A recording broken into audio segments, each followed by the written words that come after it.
Good evening, everybody. Welcome to the first online meeting of the City Council Planning Committee.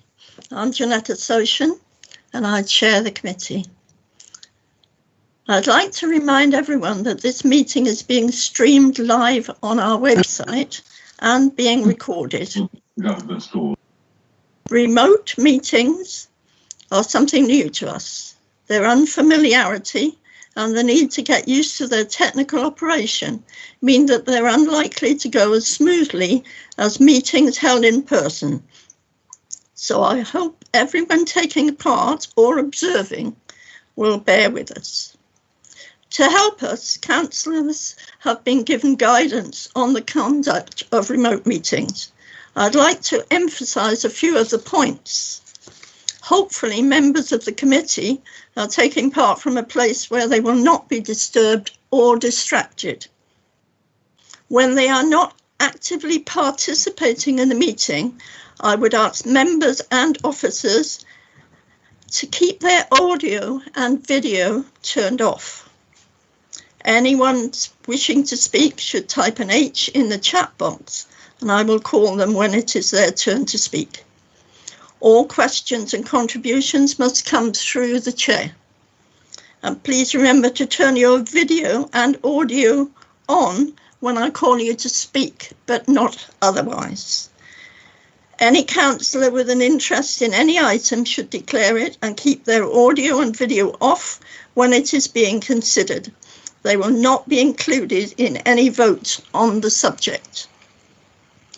When it comes to a decision on any of the recommendations or motions before us, I will assume that if no one says they oppose them, everyone will be in agreement. If anyone says they are opposed, I will ask for a formal vote to be conducted. If we lose the live stream on the website, I will adjourn the meeting for 10 minutes and hopefully the problem can be fixed. If it cannot, I will adjourn the meeting until a future date. Will everyone who is not speaking at the moment please turn their video and audio off? Please. Thank you. Moving on to item 2, attendance and apologies for absence. I pass over to Brian Mayfield, our Democratic Services Manager. Yes, thank you, Chair. For the benefit of the members of the public watching, the members of the committee present are yourself, Councillor Tozen, E. Ashley, Helen Ayres, Anne Davidson, Sue Dobson, Patricia Hughes, Richard Hyland, Richard Lee, Richard Porter, Tim Roper, Chris Shaw, Bob Shepherd and Ian Wright. The only apology for absence I've had is from Councillor Sampson. That's a standing apology we've received from her. The other members present who are acting as ward councillors and will be speaking on a couple of the applications are Councillors Jenny Large and Jeanette Potter. In terms of the officers, David Green, the Director of Sustainable Communities, is present, and from Planning Services there's Keith Holmes, Sarah Hill-Sanders, Paul Harwood and Kirsty Dougal. Lewis Mould is here from Public Protection, Richard Macrod from Essex Highways, and William Butcher and Vicky Marsh from Legal Services. And besides myself, Brian Mayfield from Democratic Services. That's everybody who's present, as well as some members of the public who will be speaking on a number of the applications. Thank you, Chair. Thank you. Mr. Fletcher, I hope you don't mind, but if you can please turn your video off at the moment, because I can see you and no one else. Thank you. Moving on. Declarations of interest. Does anyone amongst the members have a declaration of interest to disclose? If they have, I see Chair, Councillor Lee. Sorry. I called in item 11, so I will withdraw from voting on it and be speaking against. Thank you. Thank you. Is there anyone else? If anyone discovers they have an interest, they must tell me as soon as they can. Thank you. Moving on to item 4, minutes.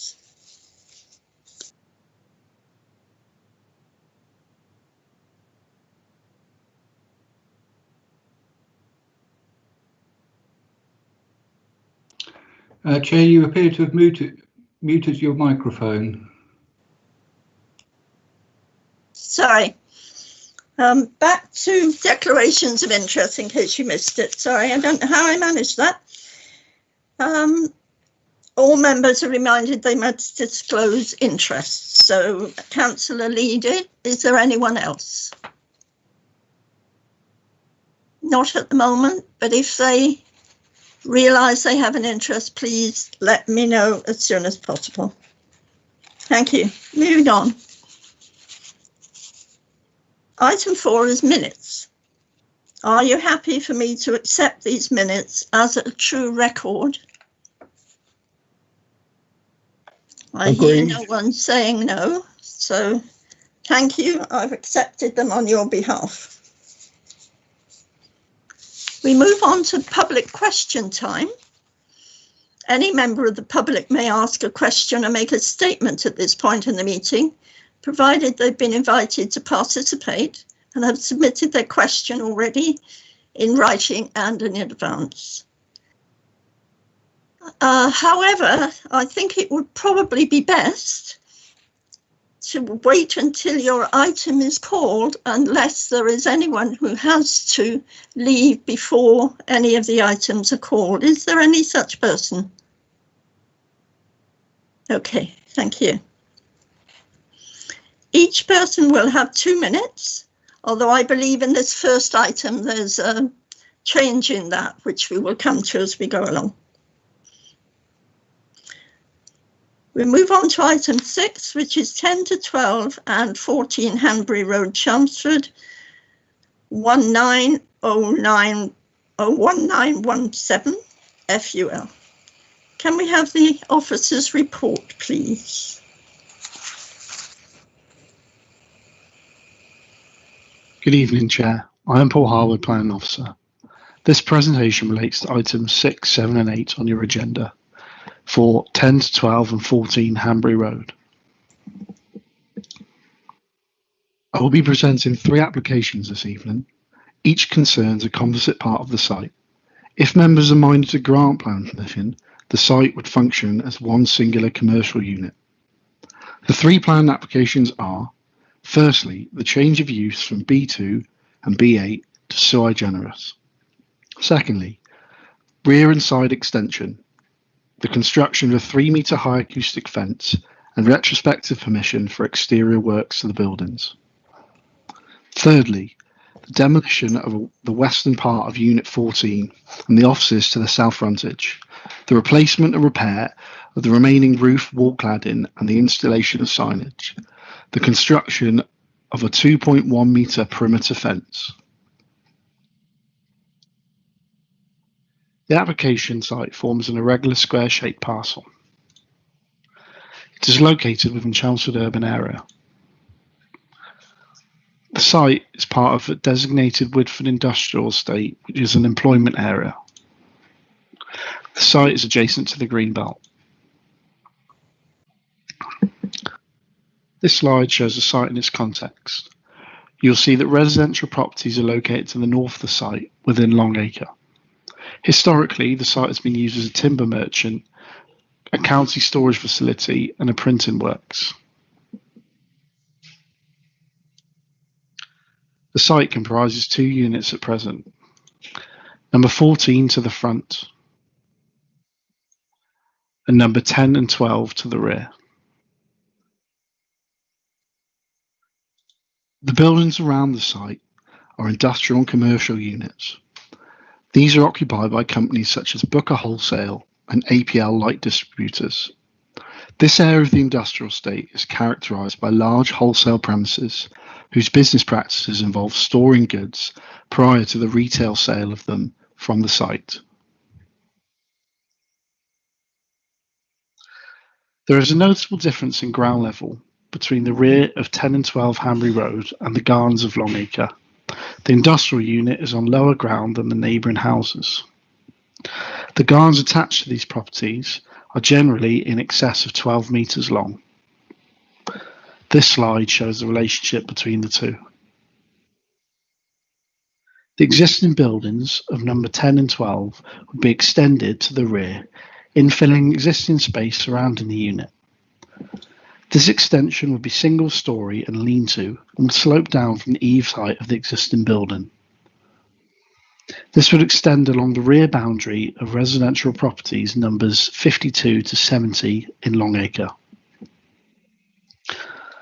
The large square building sited at the front of the site would be demolished, leaving half of its area. The area to the west would be retained for external storage. A trade counter would be at the front of the building, available for retail to paying members of the public and trade members. Acoustic fencing would be constructed along the western boundary of the site. The site is located in a designated employment area and a location where the council seek to direct economic growth and employment. Policy DM4 states that the council will seek to retain Class B uses and other sui generis uses of a similar employment nature. Permission will be granted where the use provides employment and does not harm the character of the employment area. The proposed use of the site would be classified as sui generis. However, it will be continued to be similar in nature to the Class B uses nearby. The trade counter would be an ancillary feature and the site would provide employment. It is therefore considered that the redevelopment of the entire site is acceptable in principle and is an appropriate location for a builder's merchant. There'd be no harm to the character of the employment area and employment will be provided throughout. The application site backs onto houses located in Longacre. Residents are concerned that the use of the site would be noisy and disruptive. The application has been revised during its life to include a rear extension in an attempt to screen any noise and disturbance. Planning policy DM29 requires that the development safeguards the amenities of nearby residential property by ensuring that the development does not result in any excessive noise. Development must also protect the wider amenities of the area by ensuring that the development and its relationship with the surrounding area avoids unacceptable levels of noise. The applicant has provided the council with a noise impact assessment. This has been professionally compiled and is available to you within your agenda pack. From this assessment, it is concluded that the noise rating level from the site operations would be similar to existing background levels. And this is an indication that the specific sound source would have a low impact. The Council's Public Health and Protection team have been consulted during the life of the application and do not object to the proposal. The Public Health and Protection team is satisfied that in the predicted worst case scenario, the noise levels at the most noise sensitive properties would comply with the relevant criteria. This indicates there'll be a low impact on nearby residents. The proposed use of the site as a builder's merchant would not therefore result in any excessive noise and avoids unacceptable levels of noise. The proposal protects the wider amenities of the area and is compatible with surrounding uses. It is considered that the proposal would have an acceptable impact with all neighbouring properties. Now considering the rear extension. Residential properties in Longacre maintain an intimate relationship with the existing building. The existing building stands at a total height of 8 metres and is close to its rear boundary. Rear windows and gardens of the properties in Longacre are faced by the tall external envelope of the building and its large form. Residential gardens remain in excess of 12 metres in depth.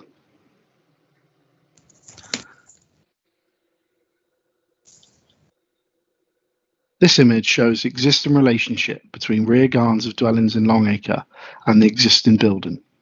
The proposed extension would not change the existing relationship held by the building and these neighbouring dwellings. The proposed extension would infill the narrow and residual space around the existing form of the building.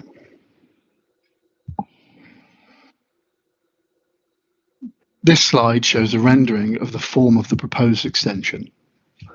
The extension would slope away from the rear garden of neighbours.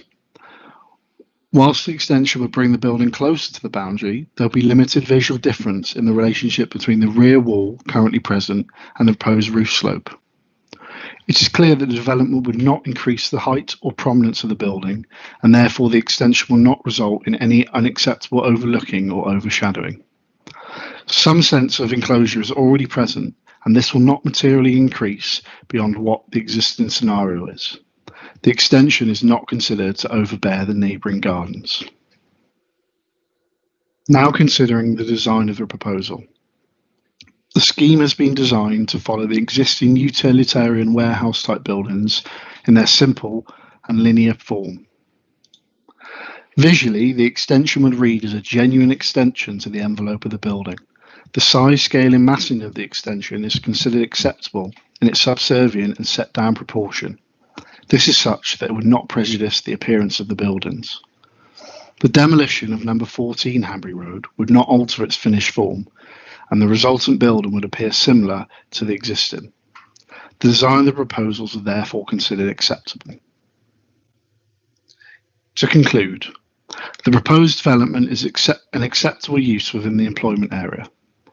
The proposal will not have an adverse impact by way of noise on neighbouring properties. The extension will maintain an acceptable relationship with neighbouring gardens. The design of the extension complements existing buildings and is acceptable. It is officer's recommendation that the application therefore be approved. Thank you very much. Thank you. Now we'll move on to those people who wish to speak about this application. And the first person is Bridget Hiluta, who has 2 minutes. Can you turn your video on, please? Thank you. And your audio. Good evening. Thank you. Good evening. We're very disappointed, despite all our objections, that the planning officer is recommending approval of these plans. We implore you not to give permission. This development will ruin our standard of living forever. And for what? To give 6 people employment. We have lived here for 40 years in peaceful surroundings and never known the buildings to be used as a timber merchant's, only as storage.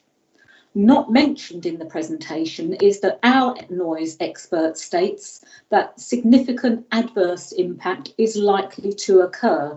Please look at our noise expert information. Local residents have made 79 representations to the council. Surely this must give you some idea of the strength of feeling we have against this development. If, however, you do give permission for this development, please listen and act on the protective conditions we propose. We are, after all, a residential area, and although we live close to the industrial estate, we do not live on it and need to be able to continue our lives with as much protection as we need. Please consider the following. The materials used in both the existing unauthorised and new roof must be considered to ensure it's non-reflective, soundproofed and aesthetically pleasing.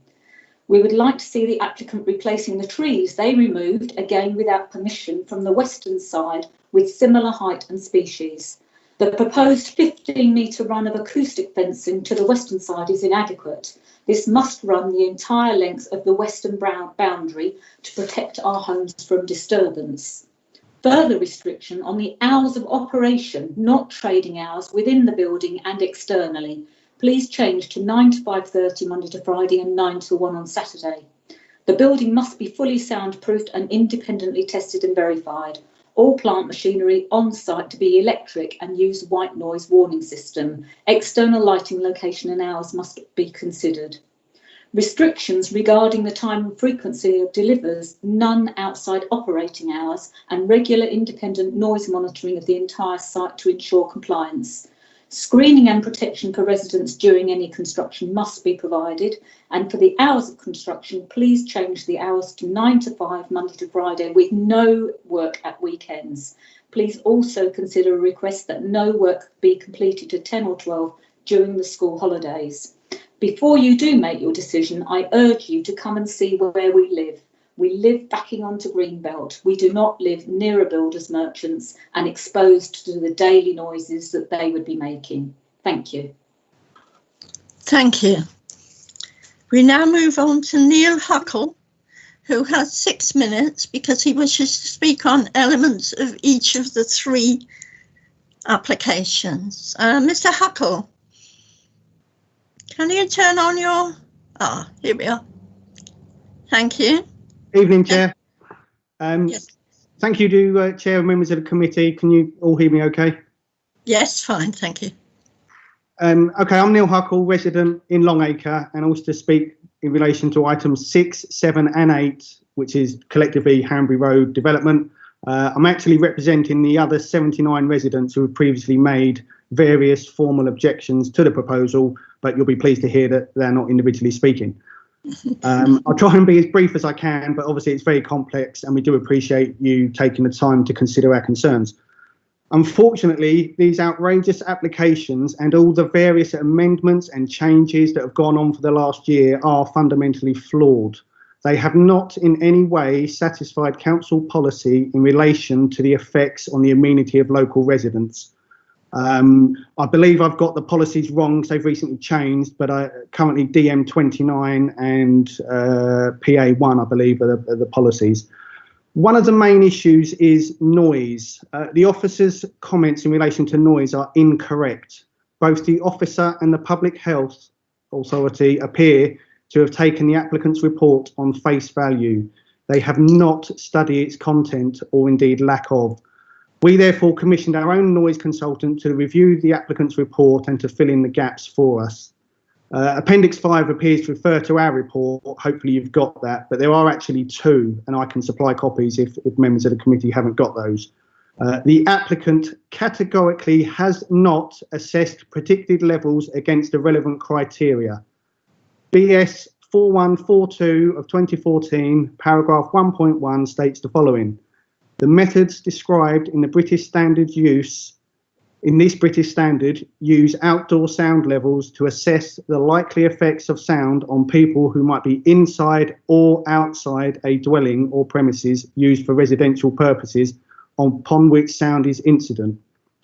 Now, our expert used the applicant's own submitted data, and using that data, the rating level at my garden boundary would be 60 decibels. That is 15 decibels above their quoted background.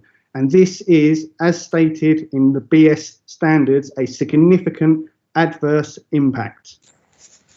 The following point is very important in relation to noise. The applicant's noise assessment has been based upon the assumption that a double skin masonry wall be built to the new extension nearest to Longacre. Yet the application plans show only a single skin. Therefore, the noise breakout in reality will be even greater than 60 decibels.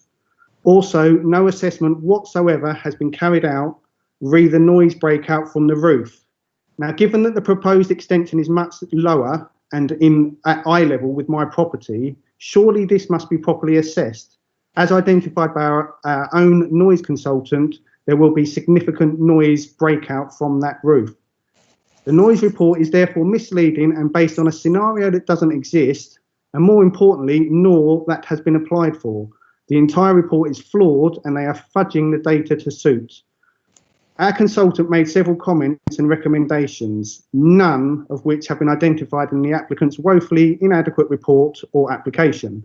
The full list is contained within the report, but the main outstanding points are the external facade sound insulation, mostly the roof, does need to be considerably enhanced. Enhanced insulation would need to include additional mass layers and sound absorbent material. It's also noted that a lower gauge of cladding has the potential to allow more breakout noise, increasing the impact within gardens. Do we even know what material or gauge they are using? Has it been assessed? The answer there is obviously no. The attenuation of the proposed timber fence should also be precisely calculated. This has not been done. They've merely stated they're popping up an acoustic fence. All reversing alarms on site should be white noise type as opposed to tonal bleeping type, and that the site should supply the local authority with a full noise management plan that should be adhered to and compliance checked on a yearly basis. The plan should detail all the noise measures relevant for the site. Clearly, there are still many issues, irregularities and oversights within both the applications and the reports they have submitted. Until these matters have been fully and correctly addressed, the planners and the Public Health and Protection Services, and indeed members of the committee, cannot possibly consider the applications objectively. There also seems to be some confusion in relation to the extension, which I was hoping the officer would clarify, but he hasn't. They basically decide to carry out a magnitude of unauthorised works to the building and then submit a series of differing applications. The current plans only make reference to translucent panels being fitted to the southern roof face. However, previous applications have included them in both the northern and the southern roof faces. The applicant has already, without permission, fitted them to both the southern and the northern roof faces. Please confirm that in 6.23 of the officer's report, he is referring only to translucent panels on the southern roof face, i.e. the ones not facing Longacre. And the ones that do face Longacre are indeed to be removed. It is also very presumptuous that the officer believes that lights will be turned off outside business hours. Many businesses leave their lights on 24/7. If this is the case, there must be a condition that prevents lighting remaining on outside business hours. I also notice in condition 4 of 01916, it states that materials used in the construction on the roof must be submitted and approved. However, what about the existing roof, which has already been replaced with an unsuitable material? The applicant took it upon themselves to replace the existing fibre cement based roof with a highly reflective metal roof. This must not be regulated. It is not like for like. The new roof, which they are seeking retrospective permission, is simply not fit for purpose. The material is highly reflective. The sun bounces off the surface and reflects directly into our properties. I have to constantly close my blinds to protect my eyes from the glare. This was actually witnessed by the planning officer in a recent visit. This is totally unacceptable and cannot be regulated. May I suggest they replace it with a more suitable material, i.e. what they took off. My property is actually only 11.5 metres away and in a significantly elevated position with a garden that slopes down to the site. The end result is my outlook is already that of the entire existing roof and not a glancing sight as the submitted drawings would suggest. I've attached an image. I don't know if you guys can see it. It's not too dissimilar to one of the officer's images, so you get the general idea. The roof of the new extension will actually be at eye level from my ground floor and virtually at the boundary of my property. Therefore, the issue of light reflecting off it will be even greater should a similar material be used. And this is clearly contrary to council policy. The issue did not exist with the previous roof. The applicant simply needs to rectify the unauthorised works by using a fibre cement based roofing material as has always been fitted to the building. It's readily available and is considered a better material, but the applicant chose to take the cheaper option with complete disregard to the consequences. Until these issues have been correctly addressed and dealt with, this proposal is contrary to council policy and cannot be approved. Lastly, the conditions. The proposed conditions are somewhat sparse and lacking detail.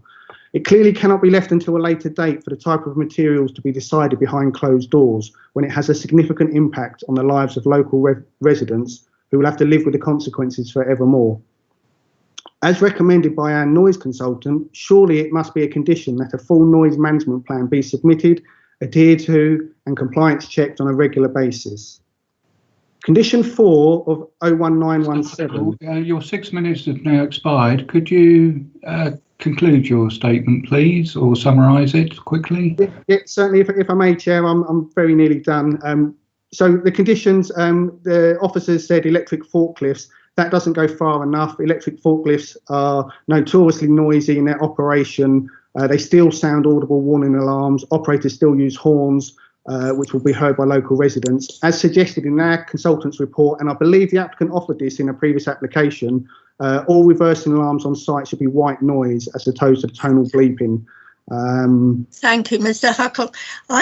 We have the full text of your piece, and as you say, you were nearly at the end. So if you don't mind, we'll move on because we have someone else who has to speak.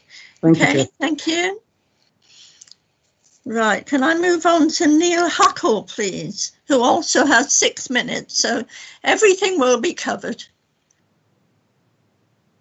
You've just heard from Neil Huckle, Madam Chair. Oh, apologies, Michael Scannell. I'm Michael Scannell. No, not at all. Sorry. Not at all. No. Good evening, Chair. Good evening, committee. Thank you for allowing us this time to talk about this issue. That's a burning issue to us all. The statement is in relation to items 6, 7 and 8, which is the development of 10 to 12 and 14 Hanbury Road.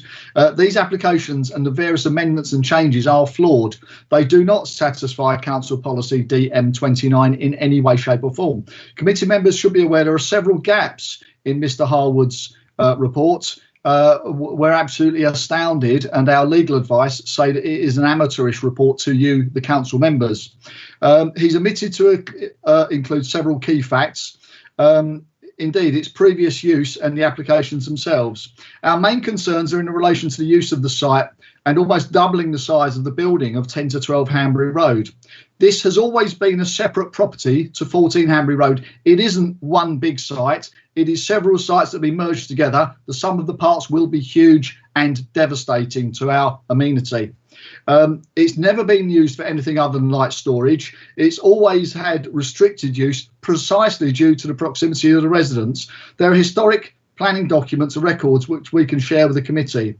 The building of 10 to 12 Hanbury Road was originally positioned to shield the residents from the impact of the main industrial estate. Originally, there was no access to the rear of the building, which borders on the residential property. In fact, Mr Harwood shows a photograph of the land that was devastated, where trees, hedges and wildlife were devastated and taken out by the applicant. There were planting of trees to the rear of the property. These were also there as part of the original scheme to aid us to be screened from the industrial estate. Use to the land for the rear was strictly prohibited. All uses of the buildings were strictly controlled for the pleasant immunity of us, the residents. Previous planners have made the following comments. The use of this storage building for industrial purposes is injurious to the amenities of the nearby residential properties by reason of noise and general disturbance. This building merchants will exacerbate and do that. This area of land acts as a buffer between residential and industrial uses, and another comment was use would be detrimental to the amenities of the occupiers of nearby residential properties. Contrary to what has been reported by Mr Harwood, this whole site and number 10 to 12 Hanbury Road has never been used in an industrial manner. It has never had multiple vehicles coming and going. This has also always been restricted. Previous owners, including Essex County Council, made a series of self-granted and detrimental planning permission changes for use of the site. That in itself has actually led the applicant up the wrong path. The changes were made so that Essex County Council could store one vehicle and one vehicle only. It was called the Waste Buster. It wasn't a waste refuse machine. What it was an educational bus to take out to schools in particular to show children about recycling. There was never to be any use of the rear of the property for anything other than storing that vehicle occasionally.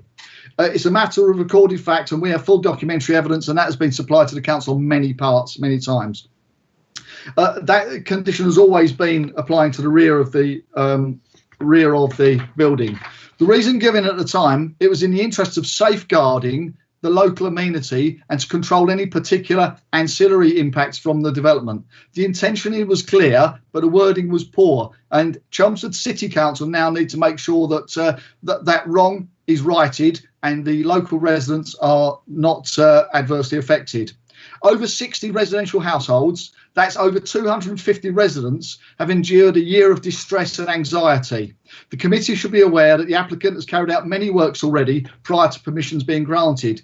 The applicant arrived unannounced, quickly destroying extensive tree, hedgerow wildlife habitat, including bats and birds. They paid no attention to the safety and well-being of us, the residents, when they took down an asbestos roof, all without permission. They quickly carried out these contentious works without noting Council Planning Department, Council Building Control, nor the HSE, nor any other environmental body. This clearly doesn't augur well for the applicant to proceed and adhere to any protocols, procedures and policies, including policy DM29. The notion that the applicant believes the permissions had to carry out works is absurd. This applicant actually is a professional building developer. There are major issues outstanding in terms of noise and reflective roof, which Neil Huckle and Bridget Harluter have already alluded to. the application is in contrary to expert witness testimony, and Mr. Harwood has chosen to ignore those in his presentation to you, the council officers. The applicant's own noise assessment made assumptions of a double skin wall, but in the application itself, it only says a single skin wall. If you give approval to this tonight, he will be able to go and build it with a single skin wall, and all of his noise projections will be absolutely useless. Full and proper soundproofing measures need to be applied in all areas. In actual fact, in Mr. Harwood's area, he talks about an acoustic fence. The acoustic fence is only a tiny proportion of the boundary. It's not all of it, and he didn't point that out to you tonight. So that's wrong. Mr. Harwood needs to give you the full and proper facts. We cannot and must not have a repeat of what's happened over the last year, especially in the middle of this dreadful lockdown crisis. We're not going to have to endure a summer of being locked in our gardens listening to this. Given the number of residents affected, we invite all of the planning committee to come and with social distancing measures, you can come and see the site for yourself and see how it looms right over our back gardens and our houses. More than ever, we need to be protected by Chelmsford City Council. We need you to protect us now, and we also need you to protect us and our families for years to come. Madam Chair, thank you for your time. Thank you, committee. We expect you now to do the right thing for the residents of Chelmsford. Thank you very much. Right, I need to also refer you to item 1 on the questions and statements from Amy Peck. That came in today, I think, Brian, didn't it? So, it came in recently and was included with the list of questions and statements that were received on all the applications. So the members have had it since this morning, together with the other statements and questions. That was about possible drilling and construction noise happening now. So the lady has submitted a noise complaint, I understand. Thank you. We can move on, please, to Councillor Large, who wishes to speak. Thank you, Chair. So I'm a ward councillor for Waterhouse Farm, where the site is located, and I've called all 3 planning applications into the committee. And I just wanted to briefly outline my reasons for doing so. As you've already seen, there is a high level of public interest in these applications. I've been contacted by many local residents who are concerned about the development, and there are over 30 public comments submitted for each of the 3 applications. The applications have changed quite a lot during the planning process, and there remain some questions about how the proposed new site would impact on the local residents in terms of noise and light disturbance. The residents have commissioned their own noise reports, as you've already heard, and that disagrees with the applicant's noise report. So I therefore felt that these applications warrant further scrutiny by the planning committee, and so I've called them in so that you can scrutinise them further. Thank you. Thank you very much, Councillor. Right, in that case, I will now return to the officer, Paul Harwood. Can you cover some of those items, please?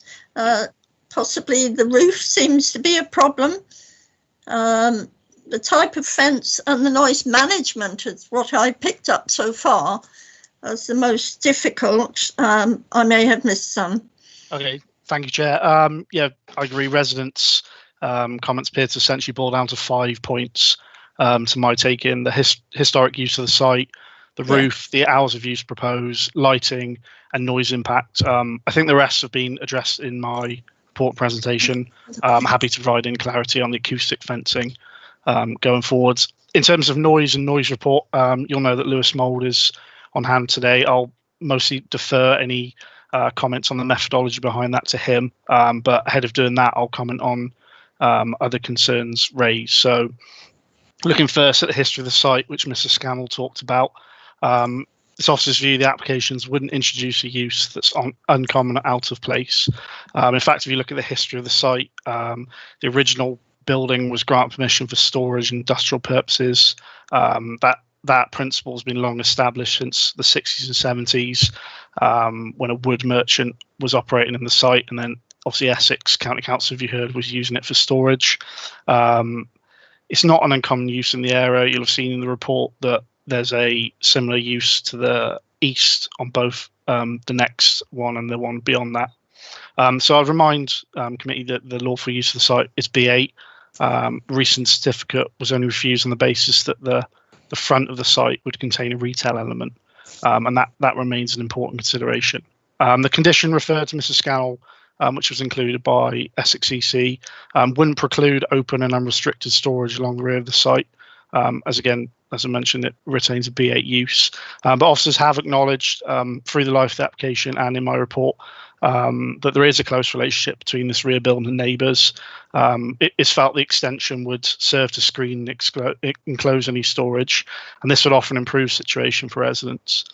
Planning conditions has also been included, as you'll have seen, to help ensure the relation's acceptable. And just touching briefly on noise, it's the evidence that the sound emitted and the use of the rear extension wouldn't be harmful. Now, you mentioned the roof. Chair, Mr. Huckle also makes reference to the roof in the rear building and the materials used. You'll see there's a planning condition to ensure that these materials would be acceptable. I also disagree that roof is not fit for purpose. The roof was replaced prior to the application. It was an old asbestos roof. Replacing it's consistent with our policies, and the materials are utilitarian. There's similar roofs found across the estate and close to residential properties of the same and similar material. And any reflection from that roof isn't considered harmful to amenity. It'd be limited throughout the day, especially if you consider that the side facing the residence is orientated to the north when looking at the movement of the sun. On the point Mr. Huckle made about translucent panels, I believe you wanted clarity on the ones mentioned. As it said in the report, the northern panels looking towards residents are acceptable. They face skyward. They're a 15-degree angle. The plans are correct. I mean, there's an annotation showing the panels. The ones to the north aren't to be removed. So I hope that provides Mr. Huckle clarity. Also, when the roof was originally taken off, as Ms. Scowls alluded to, previous enforcement issues, there was considerable displeasure about the roof being removed, and now residents are taking issue with the new roof. Moving on to hours of use, which Ms. Halita and Mr. Huckle have both commented on. For clarity, the conditions of hours of use is for the use as a whole. This would include trading and operating hours, so any such use. And the hours conditions are similar to those found adjacent. Both Booker's, APL and Finiter House at the end of the row have similar working hours, although having reviewed the history, they don't have a planning requirement to do this. And the previous permissions were, the Essex permission did have an hours of use condition on it, but it was a lot more widespread than the one we're looking to include. So thinking back about the lawful B8 use, the condition proposed would offer more protection than that's currently lawful on the site. I believe Mr. Huckle also raised concerns about lighting, light impact from within the site. There's a condition, it's been put on the green sheet for those who may not have seen it today, which is regarding external lighting. So any lighting that may be affixed to the rear and western side would need prior consent from us, and any details agreed in lieu of the extension being constructed. And then with the internal lighting of the site, as I said about the translucent panels face upwards, any potential light shining from within would be prevalent through the night time and evenings in the winter months. However, this isn't considered to be harmful, bearing in mind that would be a limited period, and it's mainly going to be a period when residents would presumably have their windows closed in their curtains closed in any case. So that it's not considered to be a harmful impact. Then just touching on noise, which I know is a going concern for all residents, I would affirm that the evidence that's been put to us in noise impact concludes it's not harmful. I know Mr. Huckle mentioned that there was 60 decibels recorded on the garden boundary, and that disputes the applicant's report. In fact, the applicant's report, if you examine it, the sound recordings are taken from the rear walls of the properties, not the garden boundaries. So there's a discrepancy in the location that's taken. It's lower at the rear boundaries, and that's at the rear walls, sorry, of the properties, and that's considered acceptable.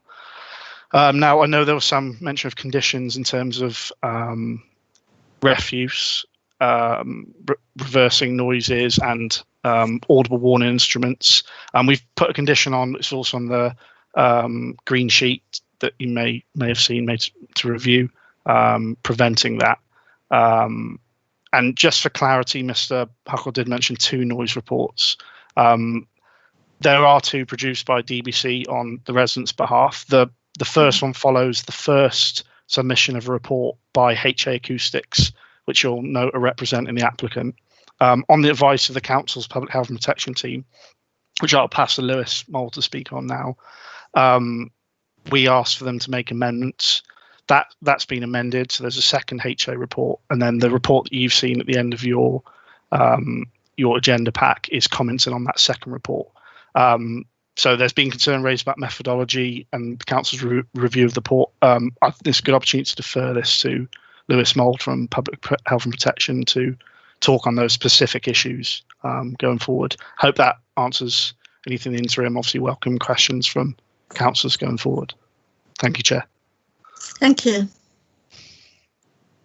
Right, I'll now throw it open to the committee. Who wishes to speak on this item? I haven't any. Chair, shall we hear from Lewis Mould and the noise regulations relating to the application? I was assuming that would be later. Yes, that's fine, Brian. Thank you. Mr. Mould. Yes, yes, just really to reaffirm some of the comments that Paul has made. Obviously, as you're aware, the application has been supported by this acoustic report, which was amended during the life of the application, and the residents also engaged a consultant who provide 2 reports and assessments of the report that was submitted by the applicant. I think, as I've said all along, the introduction of such a use to the area obviously has the potential to cause noise disturbance to residents because of what it is and how close it is. However, my view on balance, having looked at the situation, the character of the neighbourhood and the reports submitted, is that sufficient measures could be put in place to minimise the noise disturbance caused. The reports have taken different views on the interpretation of various noise criteria, and I think in my experience it's common to have some professional disagreement perhaps in these types of matters. There are differences of opinion, as you've heard, between both the acoustic consultants on what the precise levels will be in gardens and measurements used to obtain the predicted levels, including the precise location where to measure the source from, and also where the predicted noise levels should be predicted. In the most recent report for the resident, it mentions that the level, as you've heard, will be 60 decibels at the edge of the nearest garden, but hasn't actually provided any evidence to show how this value was obtained. So, I mean, I can't see how that value has been obtained from because there's been no explanation as to how that was arrived at. The applicant's report has, as many reports do, highlighted the worst case scenario. So this is with all noise operating simultaneously at full capacity, something which in reality doesn't happen very often. As you've heard, the site is on an industrial estate. The houses do back onto it, and it's reasonable to expect that there will be some noise heard by the residents that live near there. I mean, I can think of other similar uses of building and timber merchants that operate in close proximity to residential areas in Chelmsford. We've heard about conditions and the additional conditions that have been put on. There were some that I'd asked to be put on, including that the acoustic fence was installed prior to its first use, only for the use of electric forklift trucks, only equipment specified in the report to be used, i.e., and this was a concern I think was raised by the consultant for the residents, is that no timber saw or similar machinery which generates a lot more noise than the equipment that they've quoted in their report. None of that should be used. There are a number of additional conditions proposed by the residents' acoustic consultant which don't cover these, which do sound, they sound fine. I don't have an issue with them. They weren't things that I proposed, but I don't have any issue with them. The hours of use put forward by the applicant are fairly standard working hours that you would find on an industrial estate, as you've already heard. Just to sum up, the one thing that I would just say is that if this was approved and then the applicant went in there and were doing things that they have said that they're not going to do in the acoustic report and generate noise that amounts to an unreasonable level and causes a nuisance, then my department obviously does have the power to deal with any issue of noise that is an unreasonable amount of noise. So yes, that's all I wanted to say. Thank you. Thank you. Right, we now have it open to the committee and we have Councillor Dobson. Thank you, Chair. Am I here? Yes, I am. Yeah. I have two questions, please. This relates to potential conditions. First of all, I note on the green sheet there's a condition 9 which talks about external lighting being approved prior to to installation. Can you also, I would also be querying whether there's any sort of hours of operation of the lighting to safeguard the residents. For example, the translucent panels were mentioned, and the sort of fact that it could be sort of sort of awkward for the residents. And again, a lot of these sort of places have security lighting. Are there going to be hours of operation of when the lighting will actually be turned off so that the residents aren't bothered by light pollution? And my second point was, there's, to me, reading through the paperwork, there's some confusion as to what material the actual extension backing onto the residence is going to be built from. Is it going to be a single skin block work, or is it going to be double skin, which has been alluded to in the various noise reports? And from my point of view, if this is approved, then it needs to be, the residents need to be safeguarded, and if a double skin can be specified and it can, and that will help the noise attenuation, then that would be something I would be keen to see. Thank you, Chair, that's all. Thank you. Councillor Pooley. Yeah, thank you, Chair. First of all, I just wanted to apologise for my late arrival here. I had trouble finding the link, but here I am. And so that leads me to ask for some guidance as to whether I should abstain, having not been here to hear the report itself. Clearly, I've read that, and I've read the public questions, and I've been listening to the debate that I've heard, and heard the last of the public questions. But I would prefer some guidance on what is a complicated application as to whether I should abstain, having arrived late. Thank you. Chair, if I can help. Yes, please, Brian. I would advise Councillor Pooley that he shouldn't vote on the application because he missed the first part of it, the officer presentations and some of the comments from the public speakers. Therefore, he hasn't had the full information that the other members have had, and therefore shouldn't vote on the application accordingly. Right, okay, thank you for that. Better safe than sorry, and I thought that might be the case, and my apologies again. Yeah, it's these new technologies. Right, moving on. I have Councillor Poulter.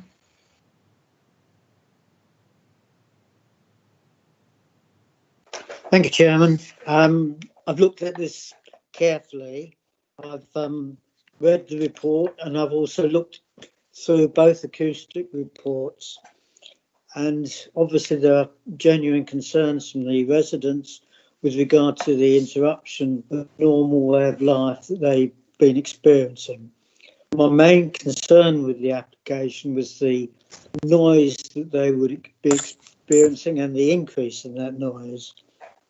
But having looked at the green sheet and the proposed conditions, I'm now satisfied with that. And I believe that the proposal meets the conditions set out in the NPPF and our local plan. And I will support the application. Thank you. Thank you. There is also another H in the box, but I don't see anybody linked to it. So I think that may be the last person at the moment. Can the officer come back on those points, please? Hi, Chair. Thank you. I think the only points arise from Councillor Dobson's inquiries, which was lighting externally and internally, and the single skin or double skin aspects of the building. Looking at lighting, the condition is quite clear in terms of it prohibits any lighting. If there was lighting to be put at the rear and side, they would need to get that approved of us through us. In any case, in terms of lighting to the front, that would obviously face away from residents and isn't considered to be a light disturbance. In terms of the internal aspect, obviously I've made the point, and it's in my report, and I said about it facing upwards away from residents, and that the degree of the roof slope is 15 degrees, so it's very, very shallow. So it would face away from residents, not considered to be harmful. Obviously, if the rear extension encloses the storage space, there would be no, and there's very little space at the back of it. There'll be no real need to have security lighting at the back. That being said, obviously, the condition serves to prevent that. Looking at the single skin, it is a single skin wall, but the noise report is being compiled on that basis, and it's considered, and obviously Lewis has spoke about this, and it's agreeable that to the council that the noise produced from a single skin wouldn't be harmful. So we're again satisfied that on the basis of the evidence that the noise produced wouldn't be harmful to amenity. I can pass it on to Lewis if he wants to make any further comments beyond that. Yes, please. Yes, Lewis, can you come back, please? Yes. Yeah, I mean, as I understand it, the acoustic report refers to that single skin masonry wall. So if that's what's been assessed in the acoustic report, which is what I've looked at, if it's constructed as per the report, then the levels that it's predicting is what I would expect. Right, thank you. I don't think there's anyone else who wishes to speak on this item. Yes, Madam Chairman. Councillor Wright. Councillor Wright, sorry, you haven't put an H anywhere so I can see it. So in actual fact, I've put two H's, but never mind. They're not showing who you are then. Sorry, Ian, I cannot see you, but I can hear you fine.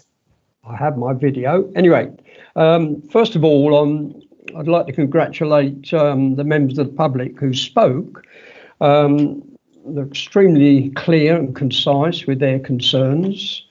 I'd like to ask the question, with the rear of the building close to the fence, will there be sufficient room for maintenance of the rear wall?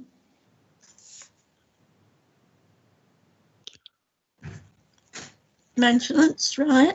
And the other issue, Yeah. I really would support a site visit. There's obviously a great deal of concern by local people, and it wouldn't have been brought to the committee by the local ward councillor, and she was extremely concerned as well. And I think to understand the real implications, I would suggest that we consider a site visit. And of course, I do understand this is a matter for the committee to decide. Thank you. Thank you. You need a seconder for that. I have Councillor Lee who wishes to speak. I would be prepared to second that. Right. In which case, does everyone support a site visit? Anybody against? In that case, we will adjourn this application for a site visit. Thank you. I think that will finish this item at the moment. Thank you. Thank you everybody for taking part. And as you see, we have understood your difficulties. Everyone who has been on this meeting today is allowed to join the site visit in some form, and of course the form in which a site visit will take might be slightly different. We'll work that one out later. Thank you very much. I'll move on then to land. It's number 9, land southwest of Hayes Chase, Battlebridge, Wickford. Number 20035994. Can we have the officer's report, please? Thank you, Chair. I'm Kirsty Dougal, a Senior Planning Officer. This presentation relates to item 9 on your agenda for the planning application at the land south of 2 Hayes Chase in Battlesbridge. The application comprises 3 interlinked elements: the change of use of land to residential garden, the construction of a detached garage, and an area of hard standing. The application site is outlined in red on this slide. It is located on the northeast side of Hayes Chase, which is a narrow rural road serving a few residential properties and leading to the Lodge Inn. The application site is within and is surrounded by the Metropolitan Greenbelt. This image shows the character of the road. It is narrow and typically rural. It is not built up and benefits from a large amount of greenery. As you will see from the report, the site has recently been developed and a new bungalow has been constructed. These photographs show the site before that development and more recently during the construction process.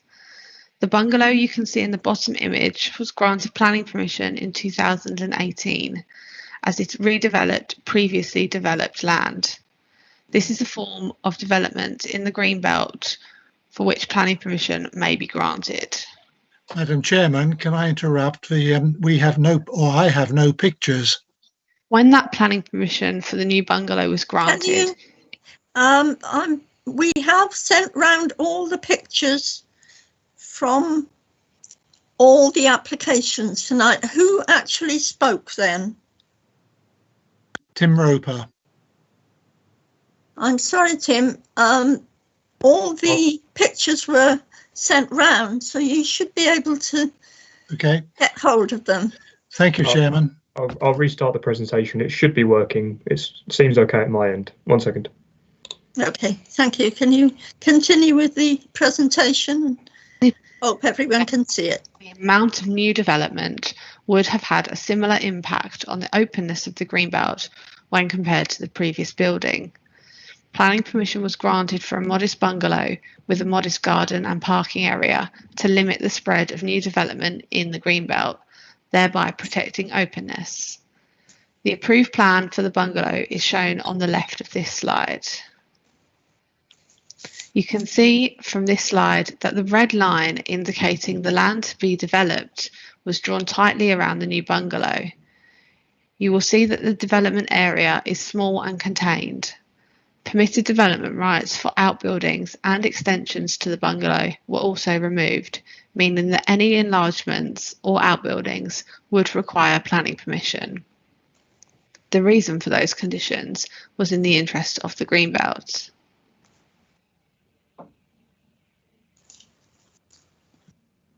In contrast to the approved development, the current application, as shown on the right side of this slide, would enlarge the developed area.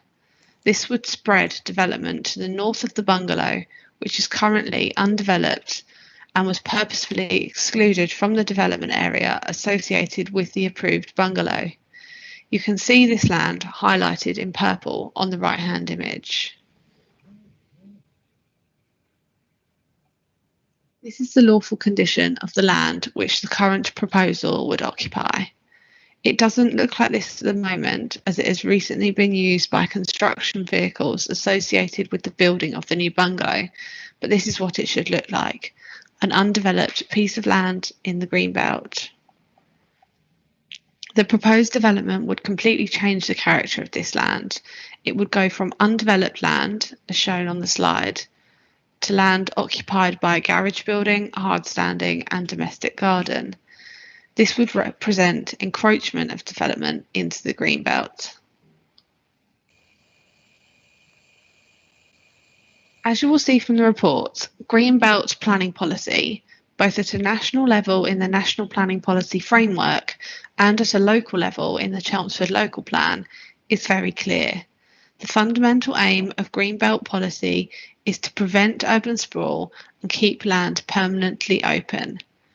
One of the purposes of the greenbelt is to safeguard the countryside from encroachment. Only certain forms of development in the greenbelt are not inappropriate. Anything not falling into these forms of development, listed in the National Planning Policy Framework and in the Chelmsford Local Plan, are inappropriate development in the greenbelt. The National Planning Policy Framework says that inappropriate development is harmful to the greenbelt and should not be approved except in very special circumstances. As you will see from your report, new buildings such as garages are inappropriate development in the greenbelt. Engineering operations, such as the laying of hardstanding and the making of a material change of use of the land, are only acceptable forms of development if they can preserve the openness of the greenbelt and not conflict with the purposes of including land within the greenbelt. The new garage would be inappropriate development in the greenbelt and would be harmful to openness. There would be a building there that doesn't currently exist. The additional hardstanding and use of land as garden would occupy undeveloped land and would therefore represent encroachment of development into the countryside. This conflicts with that purpose of the greenbelt which I set out on the previous slide. Both the visual impact of the hardstanding and the domestic items associated with a garden use would change the character of the land, and this would be harmful to the openness of the greenbelt. This means that both the proposed hardstanding and the use of land as garden would be inappropriate development. So overall, the proposal would be inappropriate development in the greenbelt and harmful to openness. This is the reason that the previous application, as set out in your report, which is identical to this one that you're currently asked to consider, was refused under delegated powers at the start of the year. The main difference between this current application and the one which was refused in January is that the applicant has now put forward information which they contend amount to very special circumstances. You will recall from my earlier slides, and as it's set out in the report, that inappropriate development in the Greenbelt should not be approved except in very special circumstances. Very special circumstances will not exist unless the harm to the Greenbelt and any other harm is clearly outweighed by other considerations. This is what you're asked to consider. On the harm side of the scale, we need to add inappropriate development in the Greenbelt, which the National Planning Policy Framework tells us should be afforded substantial weight. On the other considerations side of the scale, the applicant has put forward that there are medical and personal needs for additional storage space at the bungalow, and that is why the garage is required. As this is a public meeting, I won't go through those needs in detail. However, members, you will have already seen a covering letter from the agent setting these out, as well as photographs and a letter from the NHS. Officers are, of course, sympathetic to the situation and medical needs of the applicant's father. However, as planners, we have to be objective. National Planning Practice Guidance tells us that a condition used to grant planning permission solely on the grounds of an individual's personal circumstances will scarcely ever be justified in the case of permission for the construction of a permanent building. Furthermore, the planning system is intended to operate in the public interest, and the proposal would result in the construction of a permanent building and associated hard standing, leading to harm which we have identified. Buildings are permanent features, and the harm to the Greenbelt that would be caused would therefore be permanent too. Individual needs could also be replicated in many other instances within the Greenbelt, and this would undermine the public policy of preserving the Greenbelt and the wider planning system.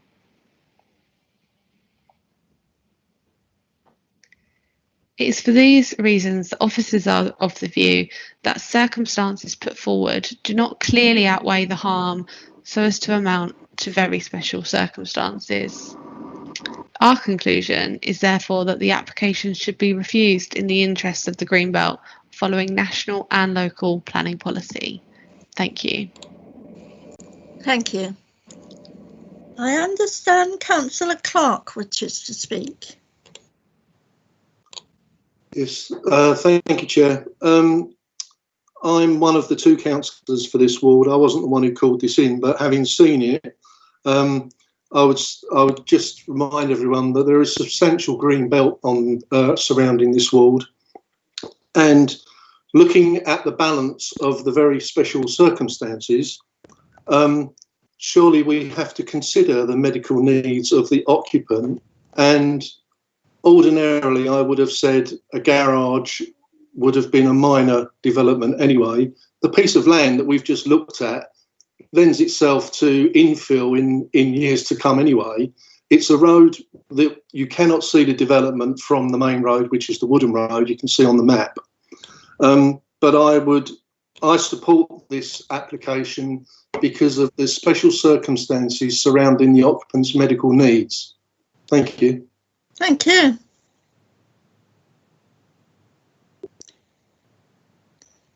Thank you. I will now turn it over to the committee. Can I see who wishes to speak on this application?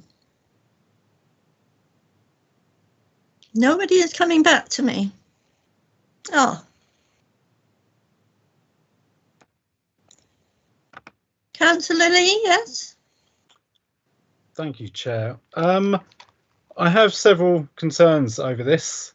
I am slightly confused as to how the application that was refused previously, which is for an open-fronted cart lodge for 2 vehicles, is going to be suitable for storage for medicines, equipment, mobility scooter and medical waste. I accept that we should listen to the concerns, but I don't understand how this application suits the requirements of what is supposedly required here. So I can't see myself voting for this. Thank you. Councillor Pooley.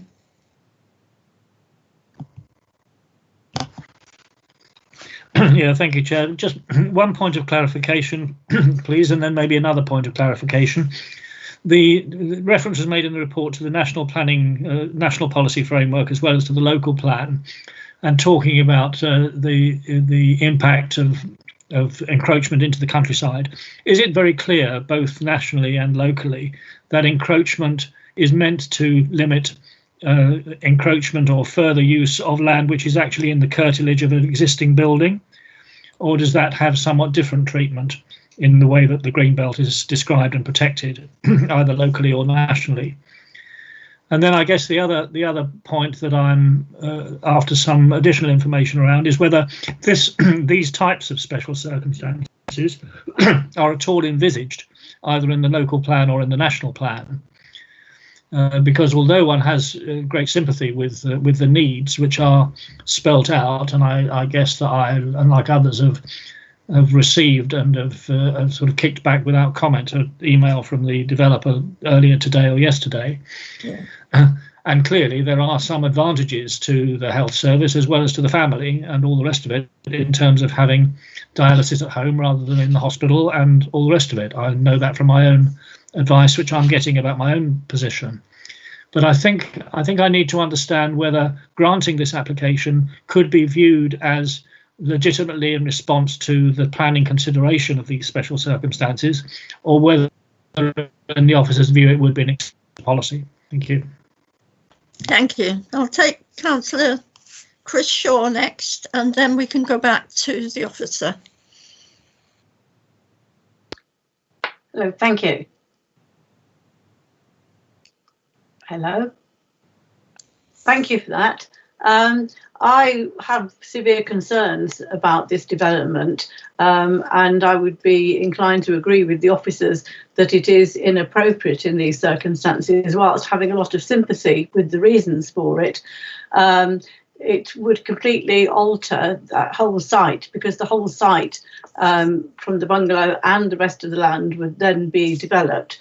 The need for the garage seems to be relatively short-lived, and it doesn't provide adapted accommodation, as far as I can see, for any future person with a disability, because it is just storage, which doesn't seem to fulfil that requirement. And also half of it is for parking a car, which presumably wasn't considered necessary when the bungalow was first built. Obviously there are constraints on storage in the bungalow because it has to fit the size of what was there before, but that is already quite a different development to the kind of structure that was there before. And so I would certainly oppose this development. Thank you. Thank you. I have no one else saying they wish to speak. Madam Chairman, Councillor Wright.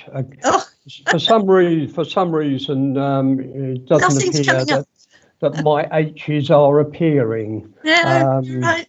But yes, I would like to speak, if I may.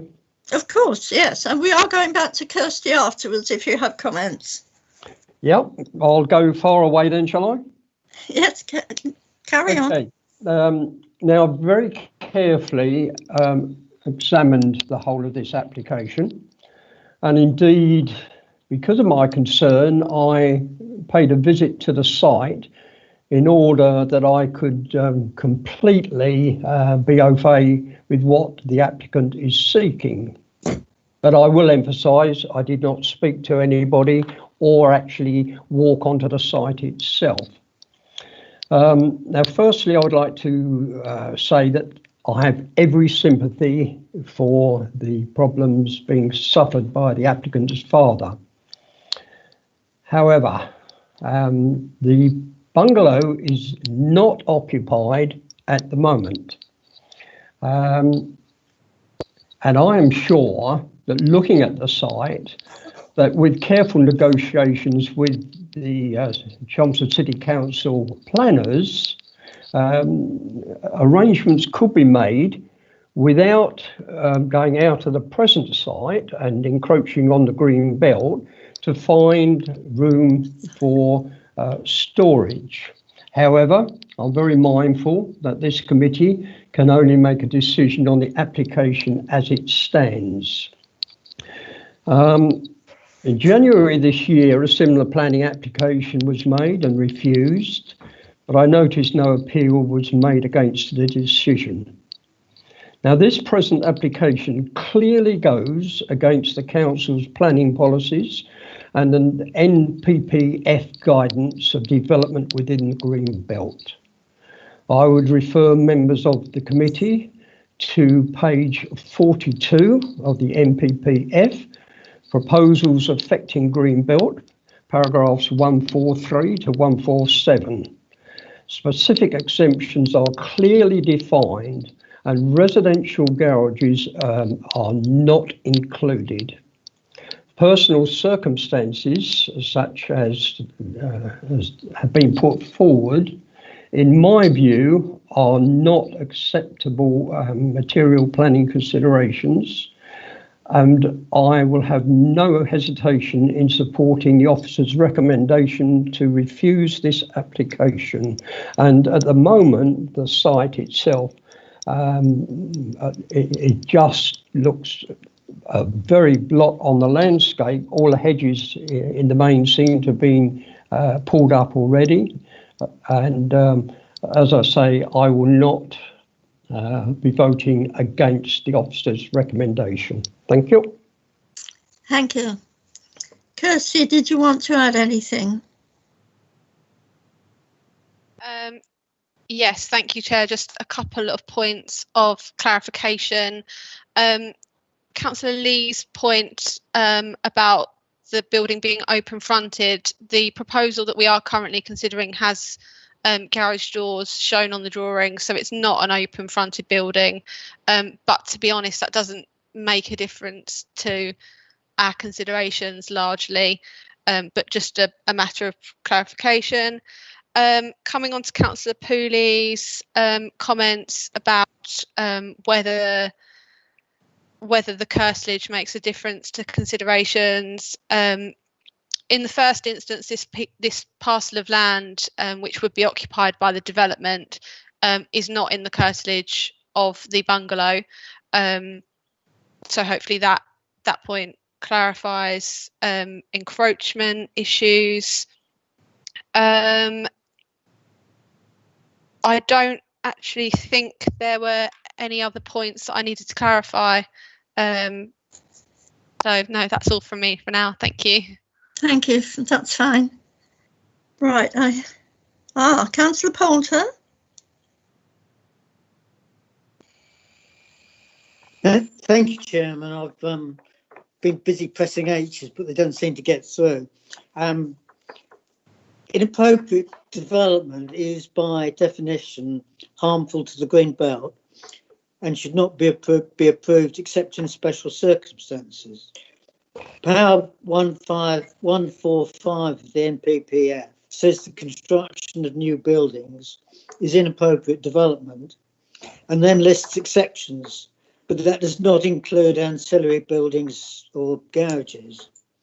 The proposal is therefore contrary to our new policy DM6 and to the NPPF, and it does not fall within one of the exceptions to paragraph 145. The applicant, through his agent, sent in a lengthy covering letter with the application, and he says that in those circumstances he relies on paragraph 144 of the NPPF. The harm to the Green Belt is clearly outweighed by other considerations, and if I've got him correct, he lists these as being the specific health of the applicant's father, and I accept that that is a very real concern. Second one is the desirability of a garage, and the third one is the cessation of daily trips for dialysis. Now, an application in the same terms was refused in January of this year. It hasn't, as far as I know, been appealed. The only difference between that application is the personal circumstances of the applicant. Now, I don't know how long the health condition of the applicant or the applicant's father has been ongoing, but I suspect that it may have been in existence in January of this year. So to that extent, the circumstances haven't changed, and nor has the garage, which Councillors Shaw and Wright have commented upon. The NPP says, and I'll quote the officer here, a condition used to grant planning permission solely on the grounds of an individual's personal circumstances will scarcely ever be justified in the case of permission for the erection of a permanent building. I don't wish to underplay the circumstances of the applicant's father, but all applications that refer to personal circumstances are by their very nature transient, whereas a building is a permanent construction which is likely to last for something like 70 years. Councillor Wright talked about the building not being occupied.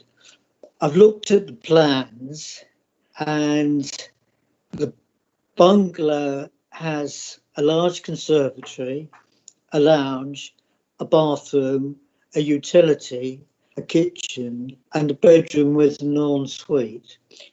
It is not a particularly small building. I question why you would need to build a bungalow that is too small for the applicant's father to use. Why does a garage need to extend to a height of 4.81 metres? So, in conclusion, I do not believe that the special circumstances are new, and nor, in my view, do they justify overturning the previous refusal.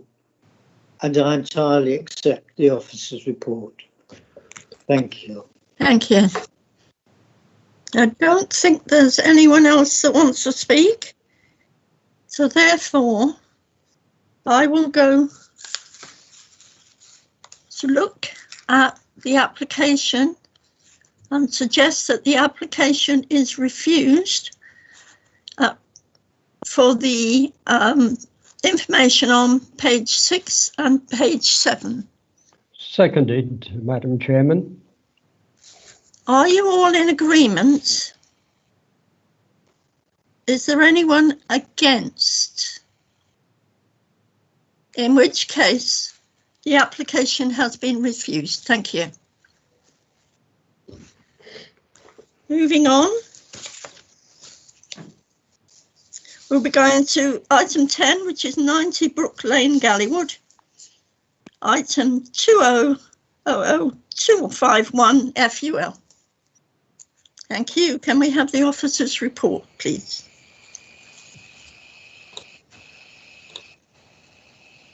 Good evening, Chair. I am Kirsty Dougal, a Senior Planning Officer. This presentation relates to item 10 on your agenda for 90 Brook Lane in Gallywood. The application proposes a first floor side and rear extension to the existing dwelling. Number 90 sits on the south side of Brook Lane, as shown with the red outline on this slide. The neighbouring properties are number 88 to the west and number 92 to the east. This photograph shows you the front of the application property, number 90 with the cream render, and the two neighbouring properties.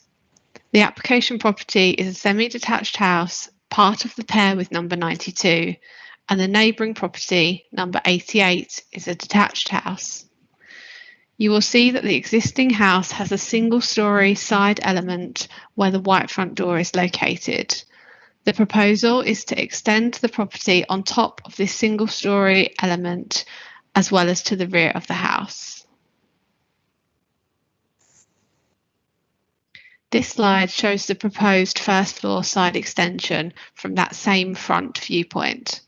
It is important to note that the first floor part of the extension would be set back from the front of the house by around 4 metres.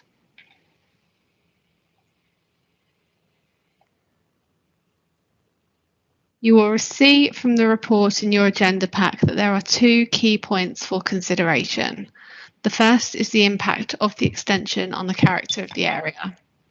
Policy DM23 of the Chelmsford Local Plan requires that extensions are of high quality design and compatible with the character and appearance of the area. You will have read in the officer report that an appeal for extensions to the property was dismissed in 2015. In dismissing that appeal for larger, more dominant extensions, the inspector concluded that whilst the larger extension scheme would have given the street scene an uncharacteristically built-up feel, the degree of conflict was not sufficient by itself to warrant refusing planning permission. In contrast, the current proposal would include a first floor side addition which would be significantly set back from the front of the house, as you can see in this 3D image. This means that the visual impact of the proposal would be minimal and it would truly be subservient to the main house. The sense of a gap between the property and the detached neighbour at number 88 would be retained. The extension, as it is proposed, would not be harmful to the character and appearance of the area. Turning now to the second key consideration, the relationship the extension would have with number 88. Policy DM29 of the Chelmsford Local Plan requires that development safeguards the amenities of occupiers of any nearby residential properties by ensuring that the proposal is not overbearing and does not result in unacceptable overlooking or overshadowing. As you will have seen, number 88 sits to the west side of the application property and is a detached house. There is a gap of 1.5 metres between the side of the application property and the neighbour's side wall. This gap would be unchanged by the proposed extensions. You should also be able to see 2 windows and a door on the side of the neighbour's house. These are shown in the red circles.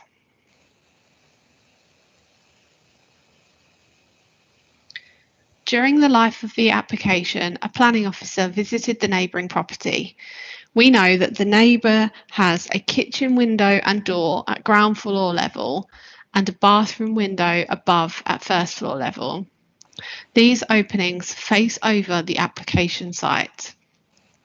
The approximate location of these is shown on the slide with a green box. Due to the position of these openings on a side wall, they already receive limited light and already face onto the side of the application property. There are also windows to other rooms on the front and back of the neighbour's house, and these are shown with the green arrows.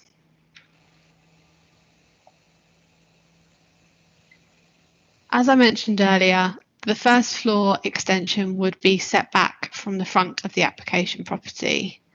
This is shown by the red line on the slide.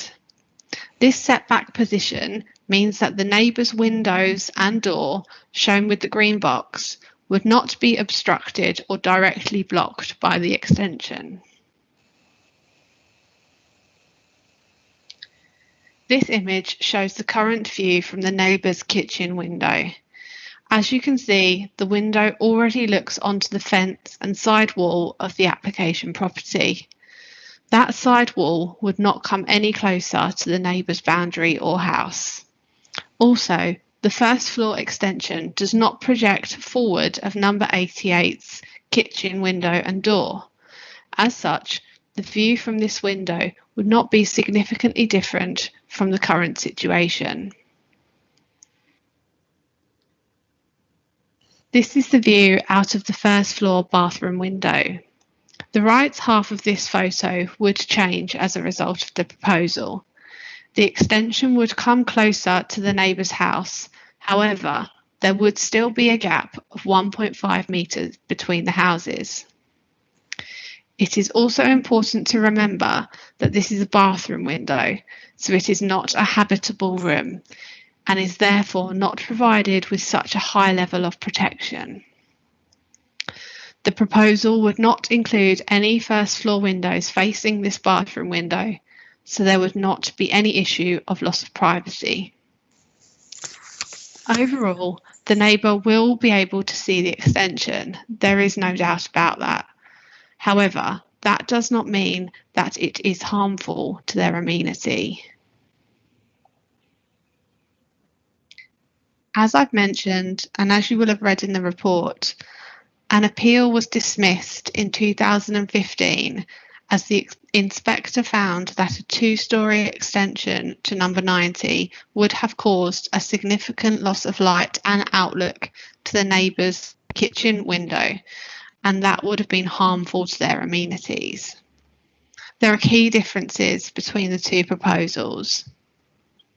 The appeal scheme, shown on the left of this slide, was for a two-storey extension, and that's shown shaded in pink.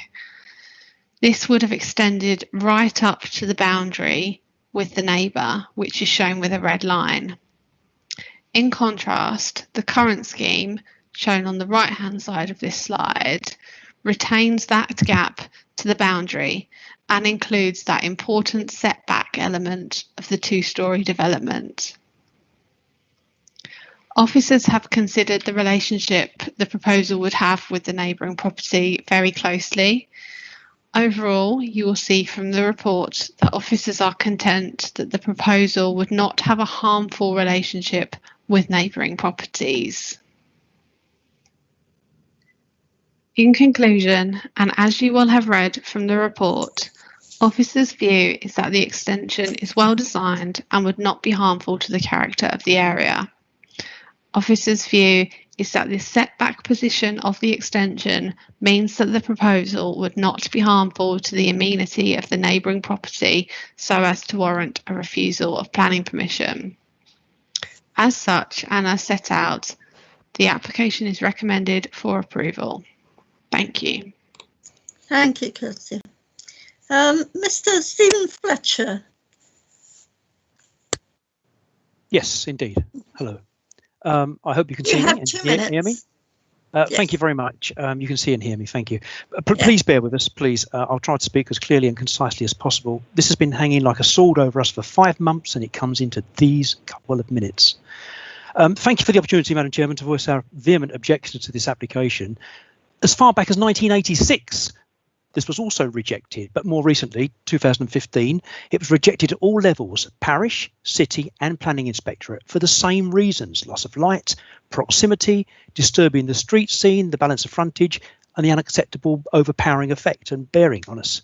As you can see, this proposal will result in a devastating effect on our quality of life, our property, a detrimental effect on the residential amenity. And I'll quickly just go through this if I can.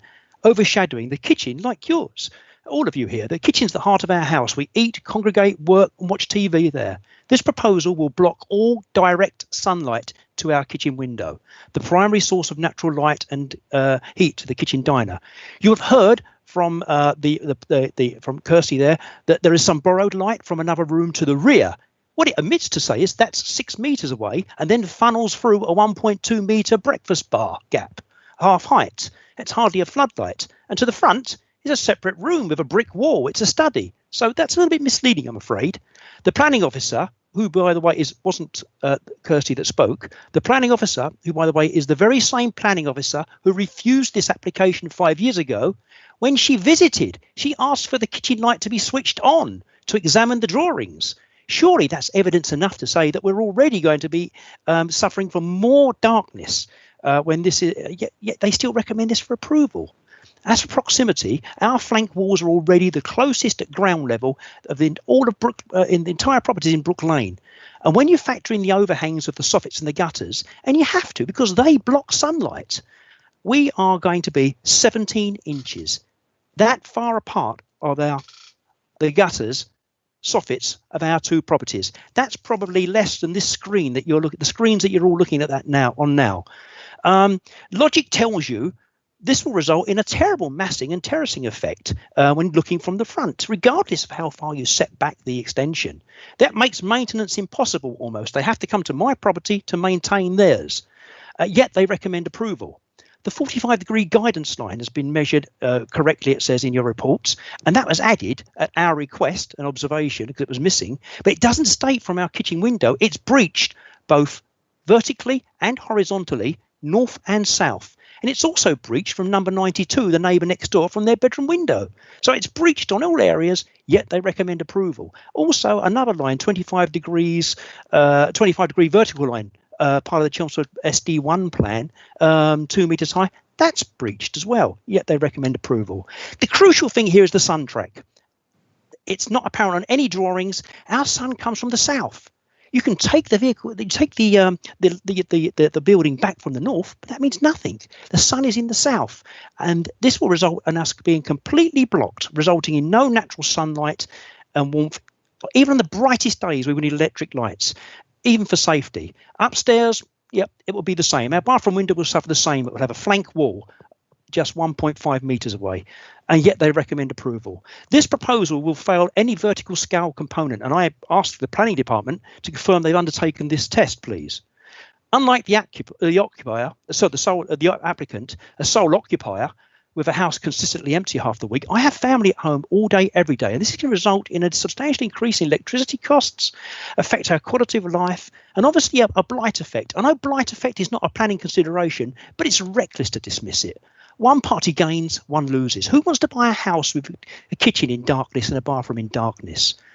We're also, and I'm coming to the end, please, we're also a bit perplexed about the positive proactive statement in your summary packs that the local planning authority have provided advice to the applicant before the application was submitted and also suggested amendments to the proposal throughout the life of the application.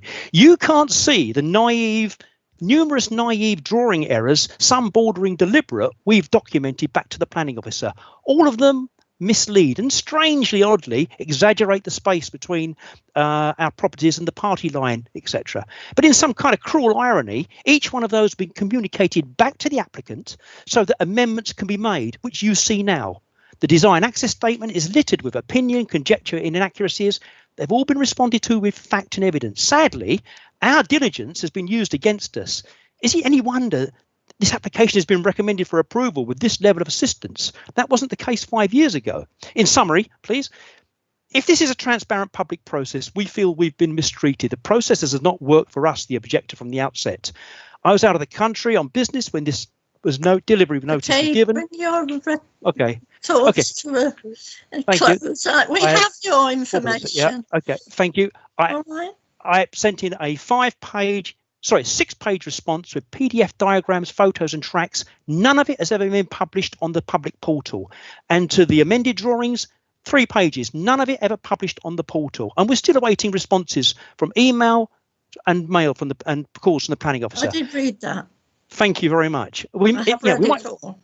We're in difficult times with COVID at the moment, but it doesn't affect computer systems. It seems to allow the applicant's drawings to be added and amendments to be added, but none of our factual objections. So we're frustrated. Information. And thank you very much. There's no inspectorate for us. This is our only forum. Thank you very much. I understand. And we'd really like you to refuse this proposal for all the reasons stated. Thank you very much. Thank you very much. Please, can you turn your video off and audio now? Thank you. Thank you very much. Mr. Pye, is Mr. Pye able to speak to us tonight? Chair, I don't think he's been able to join us tonight, I'm afraid, but we've had his statement. It's, let me see, number 12 in the list of questions that I circulated earlier, so hopefully members have seen it. Right, okay. Can we move on then to Councillor Potter?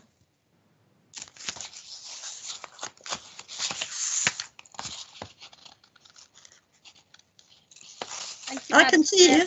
Can you see me? Yes. Thank you very much. Okay. I'm the ward councillor, one of the ward councillors for Gallywood. I'm also the chairman of Gallywood Parish Council Planning Committee.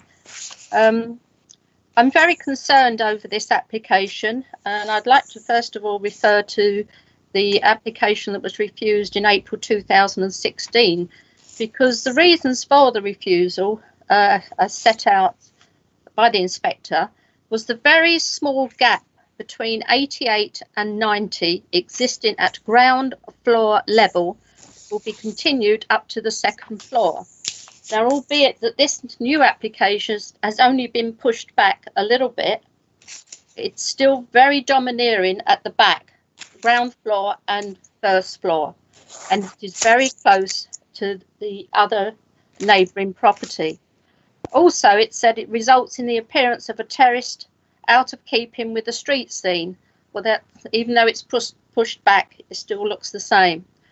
The result is unacceptable loss of light to an overlooking of number 88. Now, bearing all this in mind, and I'm not going to repeat all that the neighbours said, and I very much feel sorry for him having to deal with this, and especially at this time over the internet. It's not easy. But one thing I would like to suggest, because I would like to see this application refused, is there any way in which this committee could agree support a site visit to come out and have a look, because the alleyway, passageway, gap, whatever you want to call it, between 88 and 90 is so small, and once you get to the top, as stated by the neighbour, and the end of the roof and the guttering, it gets smaller and smaller.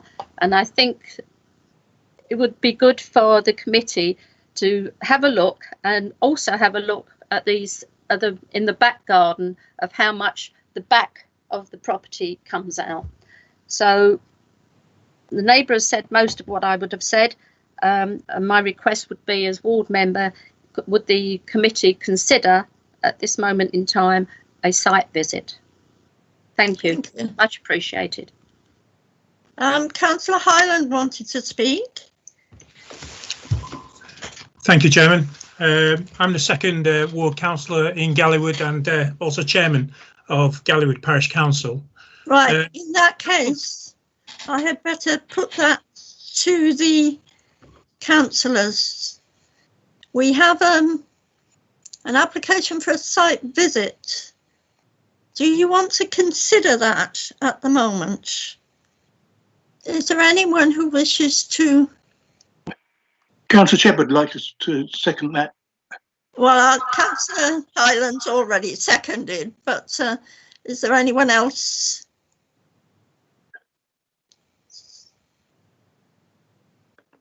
Nobody else is saying it.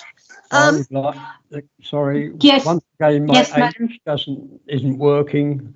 I would support a site visit. That's Ian. Councillor Wright. And we also seem to have Councillor Lee Ashley. Yeah. Site visit also, please, Madam Chair. Right, we better take this to a vote for a site visit, because you've changed what's happening at the moment. Madam Chairman, yes. Can I, as a point of order, whoever proposes on the committee the site visit must give the reasons for it. Thank you. Yes, indeed. Yes, sorry about that. Councillor Hyland, I interrupted you. You need reasons. Chairman, the Councillor Potter, I support her call for a site visit. I think the drawings are in 6.3, the officers, 6.23, beg your pardon, the officers talk about application drawings being acceptable, whilst the neighbour has actually demonstrated the inaccuracies that hide the real impact of this overdevelopment. And I think a site visit will enable our committee to fully understand the impact that this will have, not only on the neighbour, but on the street scene. In 6.7, the officers inform us that the proposed development on the first floor side of the extension is notably less visible of an impact on the street scene, perhaps, but nonetheless, it continues to present a harmful impact on the street scene with stepped terracing effect.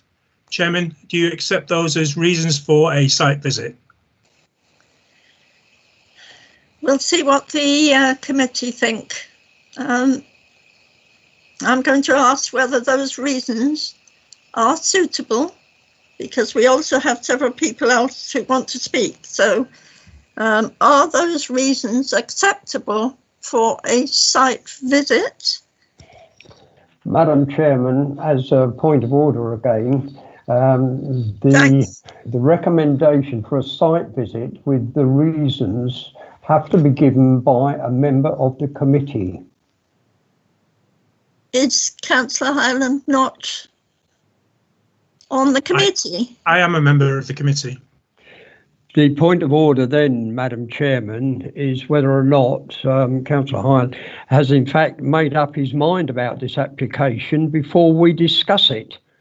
In which case, he really should have declared an interest and spoken from the benches. I haven't predetermined my outcome. That's perfectly in order then, Madam Chairman.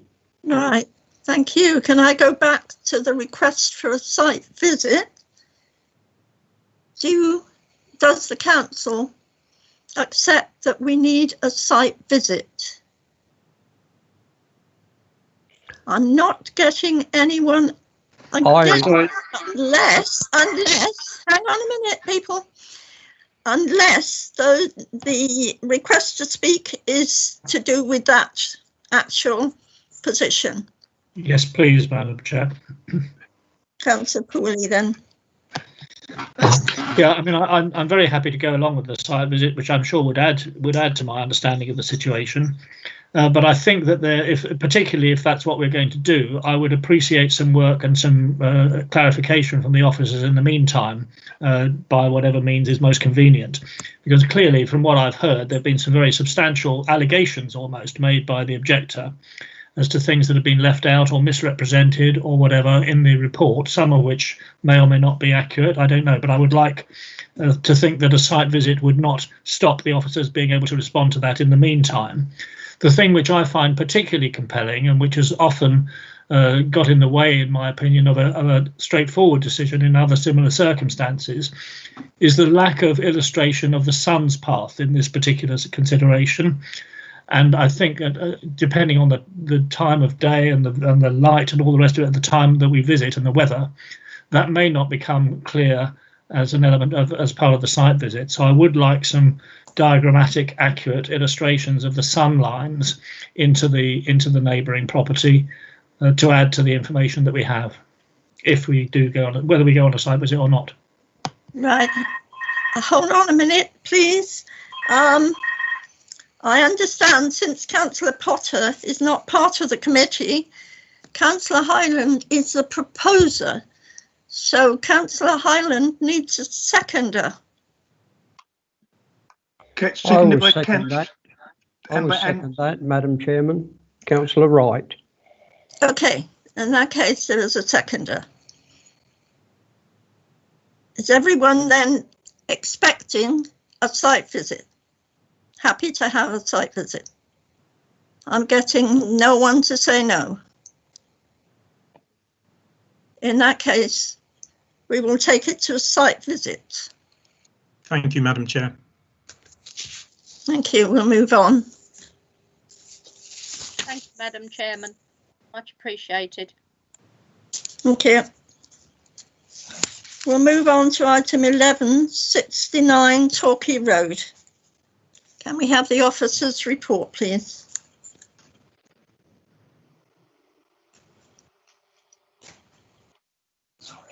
Thank you, Chair. Sarah Hill-Sanders, Development Manager here. This presentation relates to item 11 on your agenda and relates to land south of 69 Torquay Road. The site is located at the end of a cul-de-sac. You can see from the site plan that number 69 enjoys a large garden compared to its neighbours. This photo is taken from the eastern end of the cul-de-sac, looking up towards the site, where number 69 and its neighbour number 72 are located. The southern garden of number 69 is to the left-hand side from this viewpoint and is not readily apparent from this part of the street.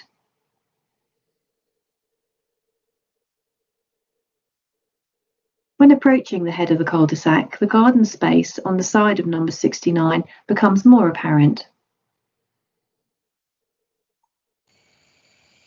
The side garden of number 69 itself is hidden behind a garden wall. In the top photograph, you can see the gap between number 69 and its neighbour at number 67.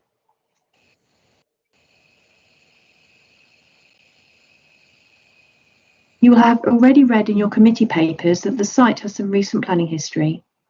3 planning applications for housing development at the site have been refused planning permission.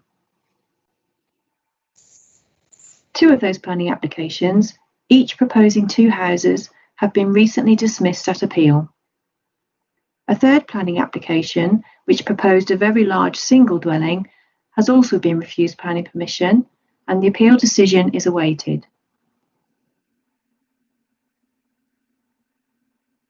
Policy DM23 looks for development that respects the character and appearance of the area in which it is located. In the 2nd appeal, the inspector had regard to the character of Torquay Road and considered that the existing garden provided a degree of visual relief within the street scene, and that the contrived form of the 2 houses proposed would significantly diminish the contribution that the site played within the street.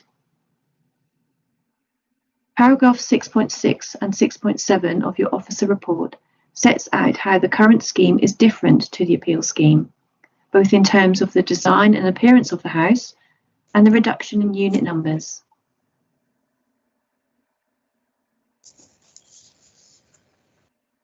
The proposed house maintains gaps with number 69, fitting in with the street scene in that respect. Its architecture and scale is similar. It's basically a handed version of number 69.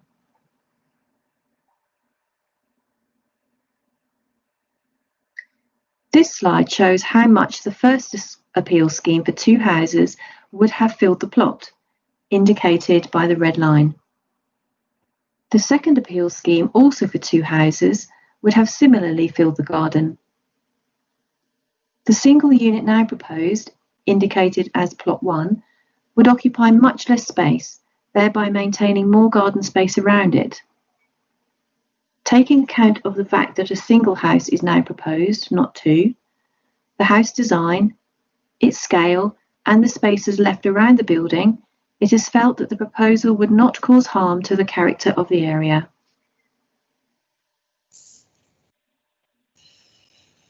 As with any scheme for new housing, we have looked carefully at the relationship with the neighbouring properties. These relationships are set out within the agenda papers. The side wall of the new house, which is 1.5 storey, is 6.3 metres to the common boundary with 5 Paynton Avenue. There would also be 20 metres between the buildings. The proposed house is on the north side of this neighbour and would not result in any overshading relationships. The degree of separation is sufficient for it not to be overbearing. There are no side windows at first floor to cause overlooking. There is only a side door in this elevation. Relationship with houses in Paynton Avenue is acceptable.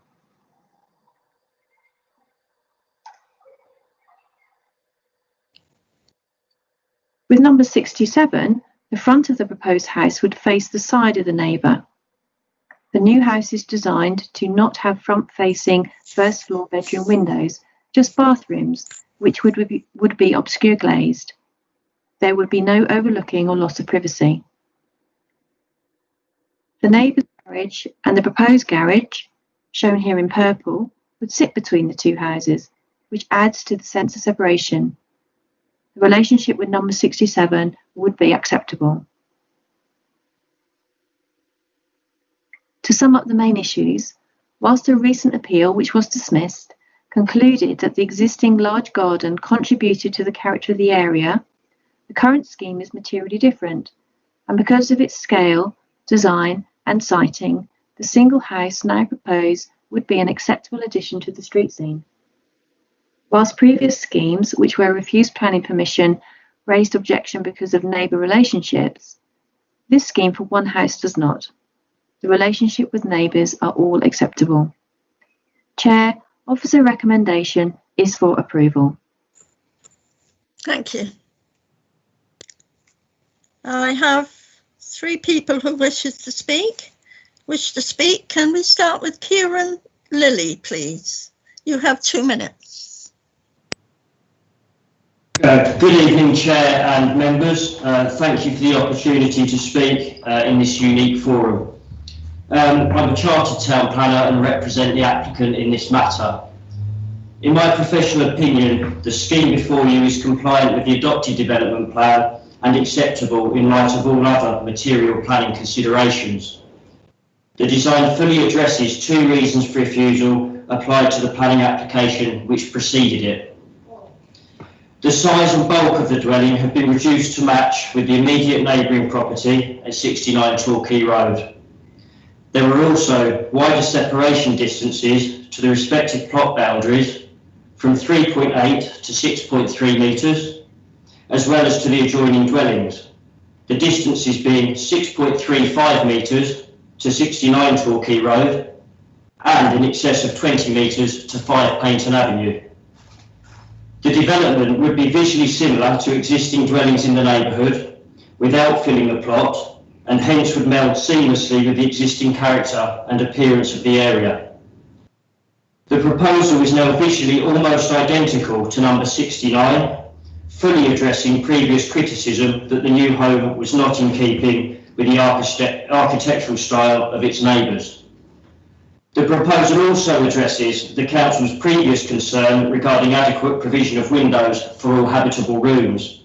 Bedroom 5, shown on the proposed first floor plan, is now equipped with a full-size window to the rear, in addition to a Velux window facing east, for enhanced outlook and ventilation. As such, the proposed scheme fulfils the requirements of adopted policy and will provide a decent living environment for prospective occupiers of the dwelling, as your officer has stated in his report. Given the foregoing, and in accordance with the NPPF, it is respectfully requested that this sustainable development is approved. Your officers endorse the proposal, and as such there is common ground between the applicant and local planning authority that this proposal is acceptable for the site and surroundings. The significance of having reached agreement should not be played down, it having previously proved elusive during the recent checkered planning history of the site. In closing, I wholly endorse your officer's recommendation. I commend the proposal to you as a negotiated planning solution, and on this basis hope that you feel able to grant planning permission this evening. Thank you, Chair. Thank you. Thank you. Can we move on to Linda Simpson, please? Again, you have 2 minutes. Thank you for letting me speak. Please bear with me, I'm not a public speaker at all. Don't worry about it. Thank you. Due to the positioning of the proposed house and the layout of the existing dwellings in the current road, the new property will never blend in seamlessly into the existing street scene. In 40 years' time, people will still ask, when was that house built? Because it's going to be obvious that it was a later addition to this road. The plans presented by the developer do give a false impression that the proposed house will fit neatly amongst the existing dwellings. However, these plans are not representative of the real street scene. You have the impression they're in a straight line, the 3 houses, but they're not. Because if they were in a straight line at the bottom of the road, that house being built would be built in my garden on top of my garage, because the garden is at an angle, it's a wedge shape. These plans are not representative of the real street scene, and this point has been raised repeatedly by many residents' objections throughout the 4 planning applications that have been submitted for this site. Developers will always want to build on land, but just because they want to doesn't mean to say that they should be allowed to. Our visual amenity and street scenes should be protected from being damaged unnecessarily and inappropriately by this development. 33 residents objected to this proposal because they know that this house is out of keeping with the setting that it's going into. The Government Inspectorate, as already mentioned, of Appeal Application 2, highlighted that this piece of ground was important to the existing street scene and it should be remaining. Our councillor, Councillor Lee, who sadly is actually on the planning committee, he knows the area well and he has seen fit to stand up and speak against this proposal because he knows it won't fit into the street scene too. The downside of that is that it does now mean that he can't vote on this application, which is really sad, because he knows the area the best and he's standing up against this proposal. Sadly, should this application be approved today, the house will get built. There's no doubt about that. And then it will be too late for us to say, actually, all those people were correct. We should have left that piece of land as it was because the street looked better the way it was. Once it's built, we can never unbuild it. It's there forever. Please, Chair, Committee, I urge you, please refuse this application so that we can maintain the integrity of the original design of this street scene for now and for the future. Thank you for listening to me. Thank you. Thank you. Ian Simpson. Again, you have 2 minutes. Hello. Thank you very much for allowing me to speak, Chair.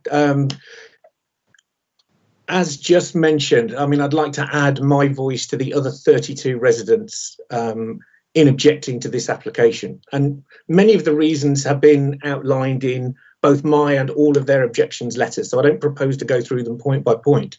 Thank you. But essentially, it boils down to that there's the loss of the amenity and the impact on the character and the infrastructure of the road. And again, it's worth pointing out clearly that this application just isn't in keeping with the current street scene. As just mentioned, the application gives a misleading impression that the proposed building is in line with the current properties, but it's, as was pointed out by the government inspector previously, it's not. The building will never look like it's intended to be part of the design of the road. And this was actually made clear. The design of the road was specifically protected by the specific covenants that are made on all the properties, which protect the street scene when the road was built. If this application is approved, then this building will stand out clearly and visibly from the current street scene. It won't be part of the careful and considered planning that went into this part of Torquay Road. So just to sort of echo Linda, I would really urge the committee to respect the wishes of the residents who have consistently objected to the previous planning applications which have been refused, and just to recognise the depth of feeling towards this proposal. Thank you. Thank you. I need to also refer you as members to the objection from Patricia Smith, whose question is number 10. If you can bear that one in mind, please. Councillor Lee. Thank you, Chair. There should be a couple of slides appearing as I speak. Hopefully when I call for them, they will be appearing in front of us. Okay. Over the last year, I have agreed with every single one of the officers' recommendations in this committee, including those so far this evening. I did not take the decision to call this application in lightly, but following discussion with concerned residents over the application, I do believe there are sound planning reasons as to why this application should be refused. The residents' concern is this development does not meet the criteria as laid out in Policy DM23, that being development must be compatible with its surroundings, having regard to scale, siting, form, architecture, materials, boundary treatment and landscape. Specifically, we believe the siting of this house to be an issue, and that for the following 3 reasons this should carry far more weight as an argument for refusal than the officers have given. Reason 1, the design layout of this street. If you look at this first slide, that's hopefully going to magically appear in front of us. Yes, if you look at this first slide, noting the proposed development is in the garden to the bottom left. It shows a very clever and deliberate design characteristic implemented to give a sense of space to a dead-end road. The houses on the approach to the plot, those facing each other, are not an even distance away. They actually move further apart as you go along the road. This leads to the two houses at the end of the street, which are in effect framed. I'd like to show you slide 2 now. So slide 2. There is a very deliberate space to the left and to the right of these houses, noting they're also framed by the mature oaks behind, giving the cul-de-sac a sense of space and openness. Note from this sight line, the development will fill the gap to the left of this image. Reason 2. The amenity of the space to the side of 69 Torquay Road was very much noted in a planning inspectorate's reports regarding a previous application on this site. I quote directly from the inspectorate's reports. While the side and rear garden is not formally recognised as being important, it provides a degree of visual relief within an otherwise predominantly built-up frontage, and to my mind, the appeal development would diminish such a contribution to a significant degree. While these comments refer to a previous application on the site, they are still very relevant to the current proposal. The current proposed development would still diminish this visual relief to a significant degree. You can remove the slide now, please. Thank you. Reason 3. I recognise that covenants are not a reason to refuse an application per se, and some covenants are rather odd and, dare I say, quite bizarre. The dwellings on Torquay Road have some standard clauses in their covenants. However, I would like to draw attention to the original unique addition to the covenant that relates specifically to number 69 Torquay Road. I quote, "Nor shall any additional building or buildings be erected thereon." This unique wording further illustrates my point that this space was deliberately left open by the developers and was intended to remain open to protect what they recognised as a very valued street scene. I hope, with the evidence laid out before the committee, the members can see that the road design lends to this being an open space. The developer felt this should be an open space, and a planning inspectorate clearly sees the value in this remaining an open space. This application is not for the organic natural growth of a village or an ad hoc development. It is an intrusion on a very purposefully designed 1960s residential street. I would urge my fellow committee members to reject this proposal. Thank you. Thank you.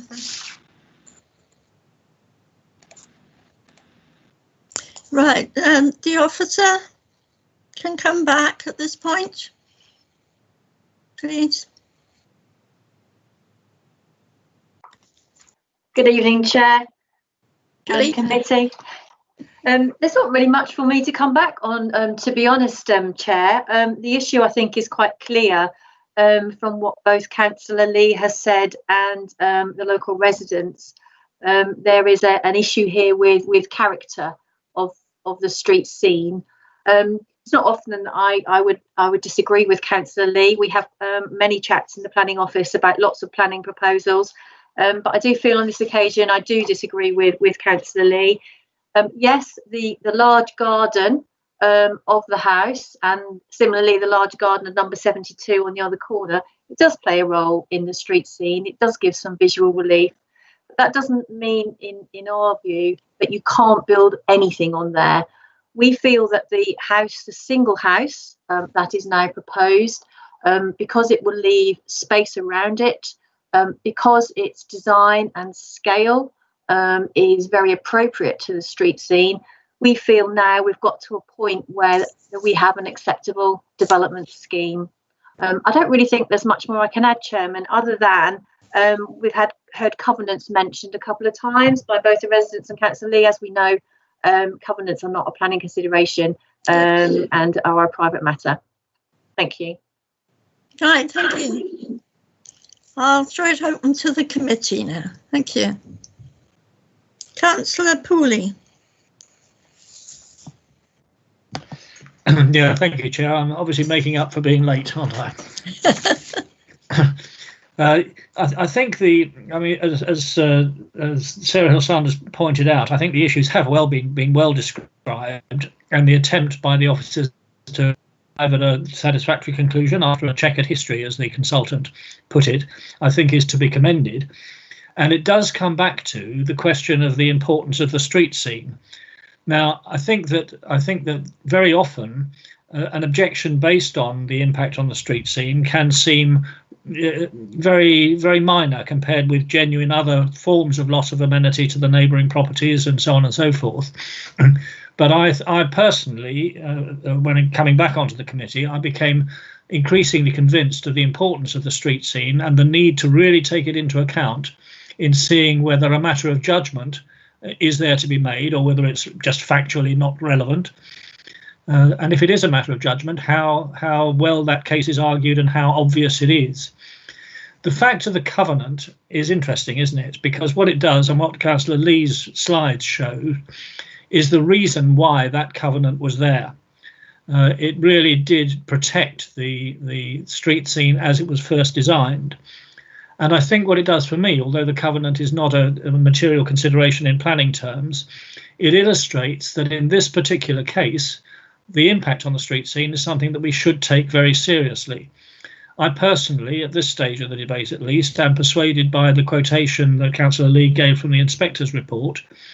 And it seems to me that the impact is not a matter of the covenant, but the street scene would be changed.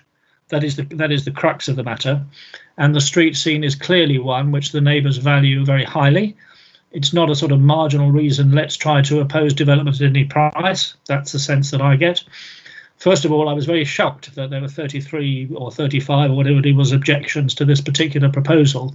Sometimes that's just a bit of rabble-rousing that can go on in the face of unpopular applications.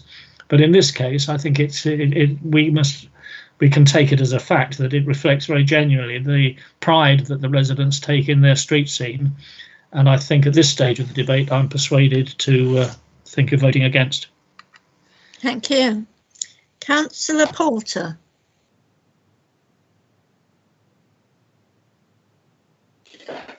Thank you, Chairman.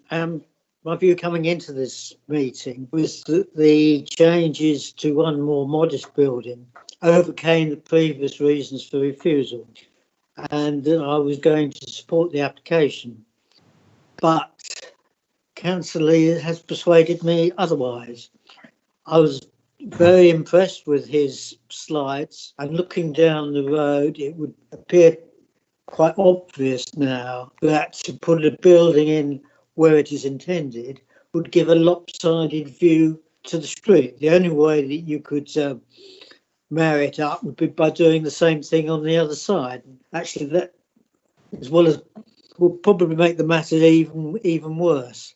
So yes, if Councillor Pooley was prepared to propose that this application be refused, I would support him. Thank you. Thank you. Do you have anyone else who wants to speak on this application? No? Okay, well, I will put the recommendation that the application be approved, subject to the conditions on page 9 and 12. Sorry.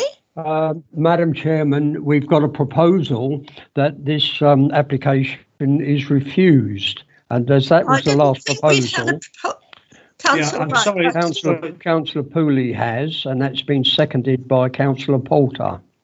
Chair, so to be fair to Councillor Wright, I was waiting for the end of the debate before I made up my mind, but I'm happy to come in and propose that it should be refused. Right. I assumed that was just so that we knew who was refusing and who was supporting. But if that's what you feel, then I'm sure you're right, Ian. So we have now a proposal for the application to be refused. Do we have anyone else? Is everyone minded to refuse this application? I'm getting no information. Madam Chairman, yes, might suggest that in accordance with our usual practice, this application be deferred to the next meeting for officers to come up with reasons for refusal on the basis of the impact upon the street scene. If that's Councillor Pooley's proposal, I second it. Is yes, that I see no other reason, Chair. That is the reason for me. Councillor Pooley, I can't see you. Sorry, yes, I would concur with Councillor Poulter. The reason that I was suggesting refusal is its impact on the street scene rather than any other matter. Right, okay. In that case, can we say whether we wish to refuse this application? Is there anyone who wishes to vote against that position?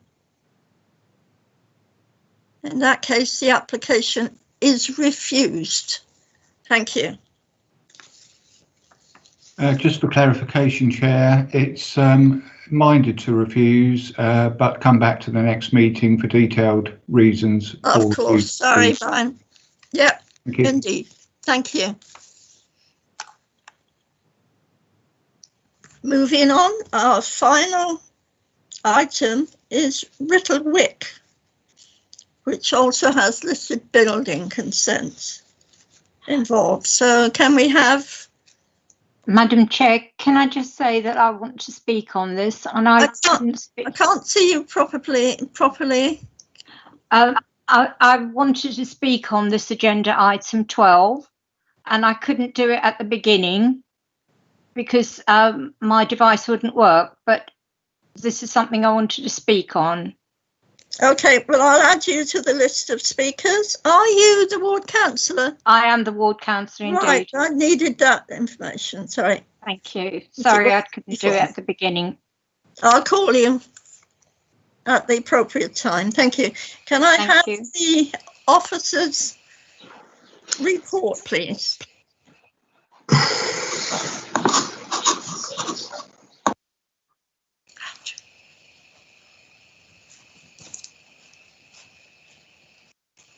Thank you, Chair. This is Sarah Hill-Sanders, Development Manager. This presentation relates to items 12 and 13 on your agenda for Rittlewick, Chignell Road. Rittlewick is on the east side of Chignell Road. It's a large Grade 2 listed building with outbuildings and a large garden to the south and east. Here are some street scene images of the building which fronts Chignell Road. You can see the large southern side garden behind a brick wall at the back edge of the pavement.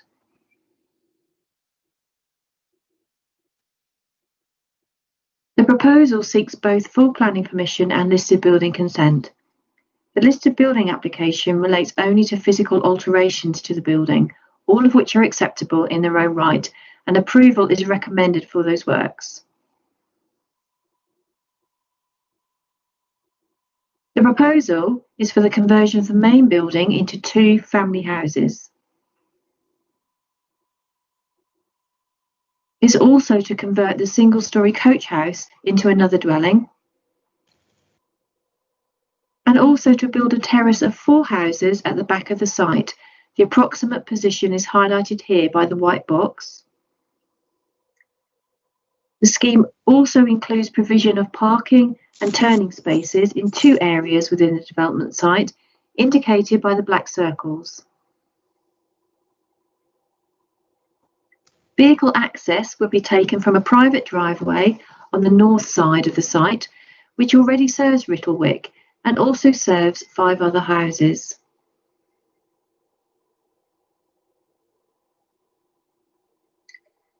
You will have read in your agenda papers that a recent planning appeal for a similar development was refused planning permission and dismissed at appeal. The inspector's concerns related to the impact of the development upon the setting of the listed building. The inspector cited the scale and siting of the proposed terrace of houses and concluded it would be unduly large and dominant and visually challenge Rittlewick to an unacceptable degree.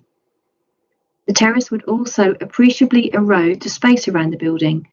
He concluded that the new terrace would adversely affect the setting of the Grade 2 listed building.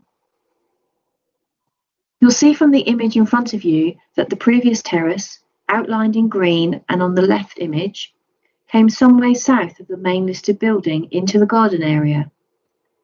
In the current scheme, on the right, the terrace has been moved northwards. The terrace has also been completely redesigned. It's simpler in appearance, it's 2 metres lower, it's narrower.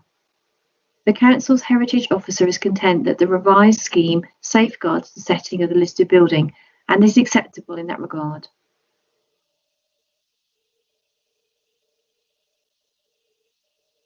Concern is raised by residents about the use of the private driveway to access the development.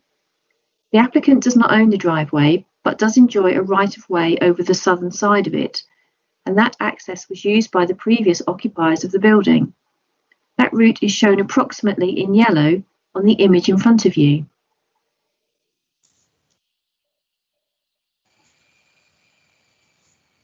This aerial image may show it a bit better.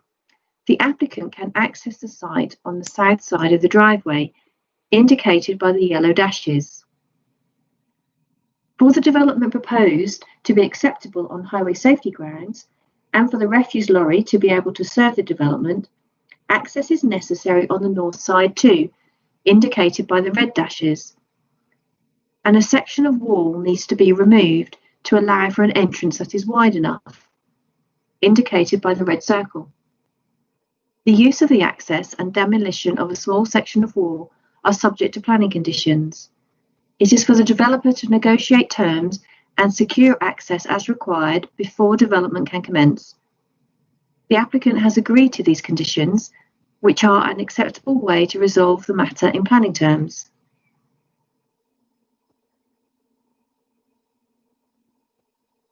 The main issues are summarised for you on the screen. Officers are content that this revised scheme overcomes all of the concerns raised by the earlier proposal, and approval for both planning permission and listed building consent are recommended. Thank you, Chair. Thank you. We have several people waiting to speak. Claire Fielding. You have 2 minutes, Claire. Thank you, Chair. I am speaking on behalf of the owner of Rittlewick Cottage, which is the property which the officer very helpfully actually illustrated with the yellow stripe on the access plan. The officer's report to committee at paragraph 6.15, which is in page 193 of your pack, rather understates the effect of those vehicle movements travelling particularly in an exit direction along the yellow dotted line on the plan.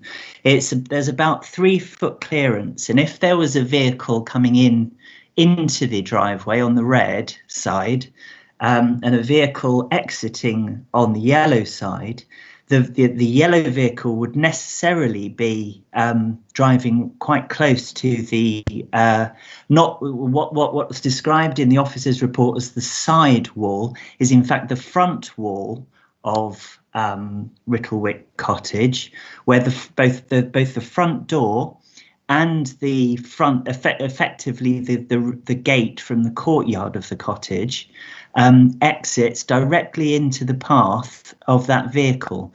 Now the exiting vehicle. Now, while Rittlewick itself was in use as a children's daycare centre, those vehicle movements were sporadic. and not really a problem. But we're here talking about several things. We are talking about a substantial increase in residential vehicle movements, which is mentioned in paragraph 615 of your officer's report. But your officer's report fails to mention the movement of large refuse lorries, fails to mention the movements of delivery vehicles, of delivery boys on their scooters, on their motorbikes. And the fact is that any site visit would immediately bring home to you that common sense suggests and dictates that there is a real problem with the developer using this access for all of the purposes that it wishes to. The appeal inspector, in fact, your office is absolutely correct when she says that the inspector only refused on heritage grounds, but in fact the inspector didn't really grapple with this particular point at all. And I invite you, Chair, and your committee colleagues to make a finding on it for yourselves, or at the very least come to the site so you can assess how tight the access is. Finally, just to finish off, in the event that you do resolve to grant planning permission this evening, which obviously we oppose, and the Rittlewick and Cottage and her neighbours oppose, I have set out in my written piece a couple of suggestions for tightening up 3 planning conditions. And I think they're there before you, so I don't need to belabour them. But in particular, condition 10 and condition 7 could be tightened up to ensure that if refuse vehicles are coming into the site, then refuse servicing is actually carried out during the site. In the site, at the moment, the condition only refers to facilities being present. And we'd like to propose an additional condition in the event that you're minded to grant planning permission, which is where on the plan you see the current gate, the threshold of the gate, that a speed bump or sleeping policeman or some form of speed control can be put in, so that, you know, in the event that a delivery boy on a speeding scooter emerges at undue speed from that area along the yellow dotted line, that the occupant of Rittlewick Cottage doesn't inadvertently open her front door and step straight into its path. So I did put those 3 suggestions for tightening up conditions on the table for you to consider. But again, and just to wrap up, we strongly oppose the application on the grounds that we've set forth, and at the very least we urge you to undertake a site visit if you're not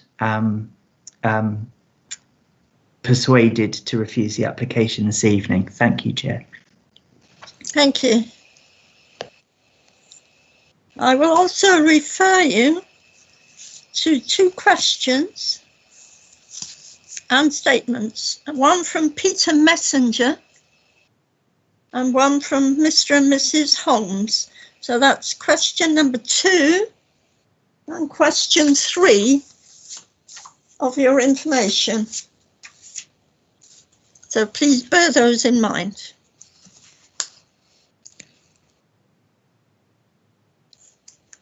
Right, Councillor Lee Ashley, you wanted to speak.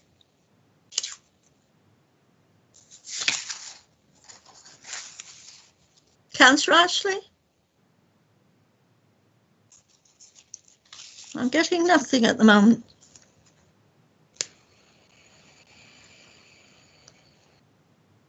Can you see whether Councillor Ashley is now about? Because it's time for her to speak. That's unfortunate.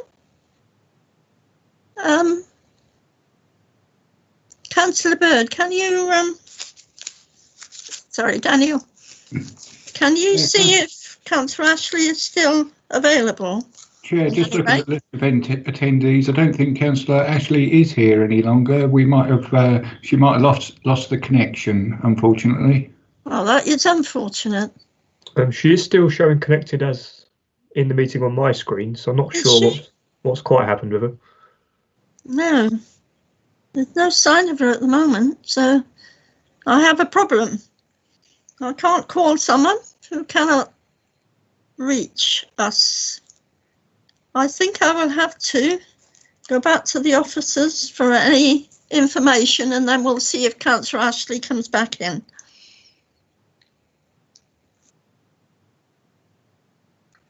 Thank you, Chair. And having listened to Claire Fielding about the use of the access that does go along the side of Rittlewick Cottage, I do believe there is a door into the property on that elevation. Just for information, the width of the driveway is just over 7 metres wide. So that is sufficient width for 2 vehicles to pass at the same time. We have to assume that people take responsibility for their driving and would drive sensibly and carefully on a private drive such as this, as I'm sure they do presently and have done in the past. In terms of the amount of traffic that would use the driveway, I know Mrs. Fielding referred to that. We're looking at a scheme here for 7 residential houses. Very basic information from Trix would suggest approximately 35 vehicle movements per day, generated from seven houses. Obviously, there would be other movements, your Deliveroo, your Tesco's delivery lorry, etc. But in terms of dealing with the impact of the traffic use on the resident of Rittlewick Cottage, the planning inspector in a recent appeal, and members have got their agenda papers there, I just would refer you to paragraph 23. And if you haven't got it to hand, because I know it's difficult to find electronically, I'll just read a little bit for you. And the inspector said, first, the use of the access, even if greater than when Rittlewick was last used, would not compromise highway safety with regard to the use of the front door and garage of Rittlewick Cottage, as it is sufficiently wide to avoid undue conflict. So I would say that the previous inspector, whilst he only used one sentence, he did have regard to the impact of the traffic use on the occupiers of Rittlewick Cottage. The scheme before you proposes no more development than that which was considered at appeal. That scheme was also for 7 houses. So in terms of now introducing another reason for concern, it would be unreasonable as officers to now cite another reason. An inspector considered the use of the access and he found it acceptable. In terms of the conditions that Mrs. Fielding made suggestions to tighten up, we have looked at those quite carefully.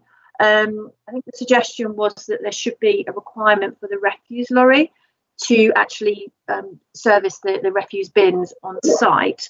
I mean, that's a pretty unenforceable condition in terms of being there to watch to make sure the refuse lorry does drive up the driveway. All we can do as planners is make sure that the refuse lorry can service the site correctly, can turn within the site and get out again in a safe way. And this scheme does that.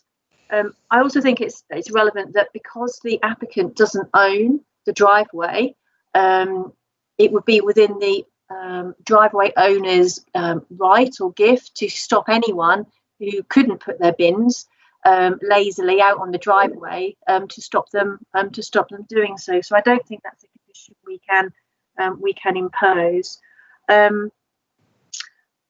The issue about the speed hump, that may well, on the face of it, be a relatively easy thing to add in terms of a planning condition within the application site.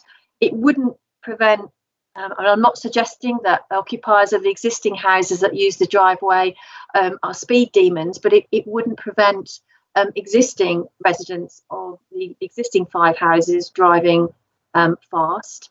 I would also question whether, and I'm not an expert, but whether a speed hump would cause a problem for the refuse lorry in terms of, properly getting into the site. But if that's something that members felt was important and necessary, I don't see why we couldn't include that as a planning condition. I think that was all the points that was raised by public questions. Thank you. Thank you. Councillor Ashley has reappeared.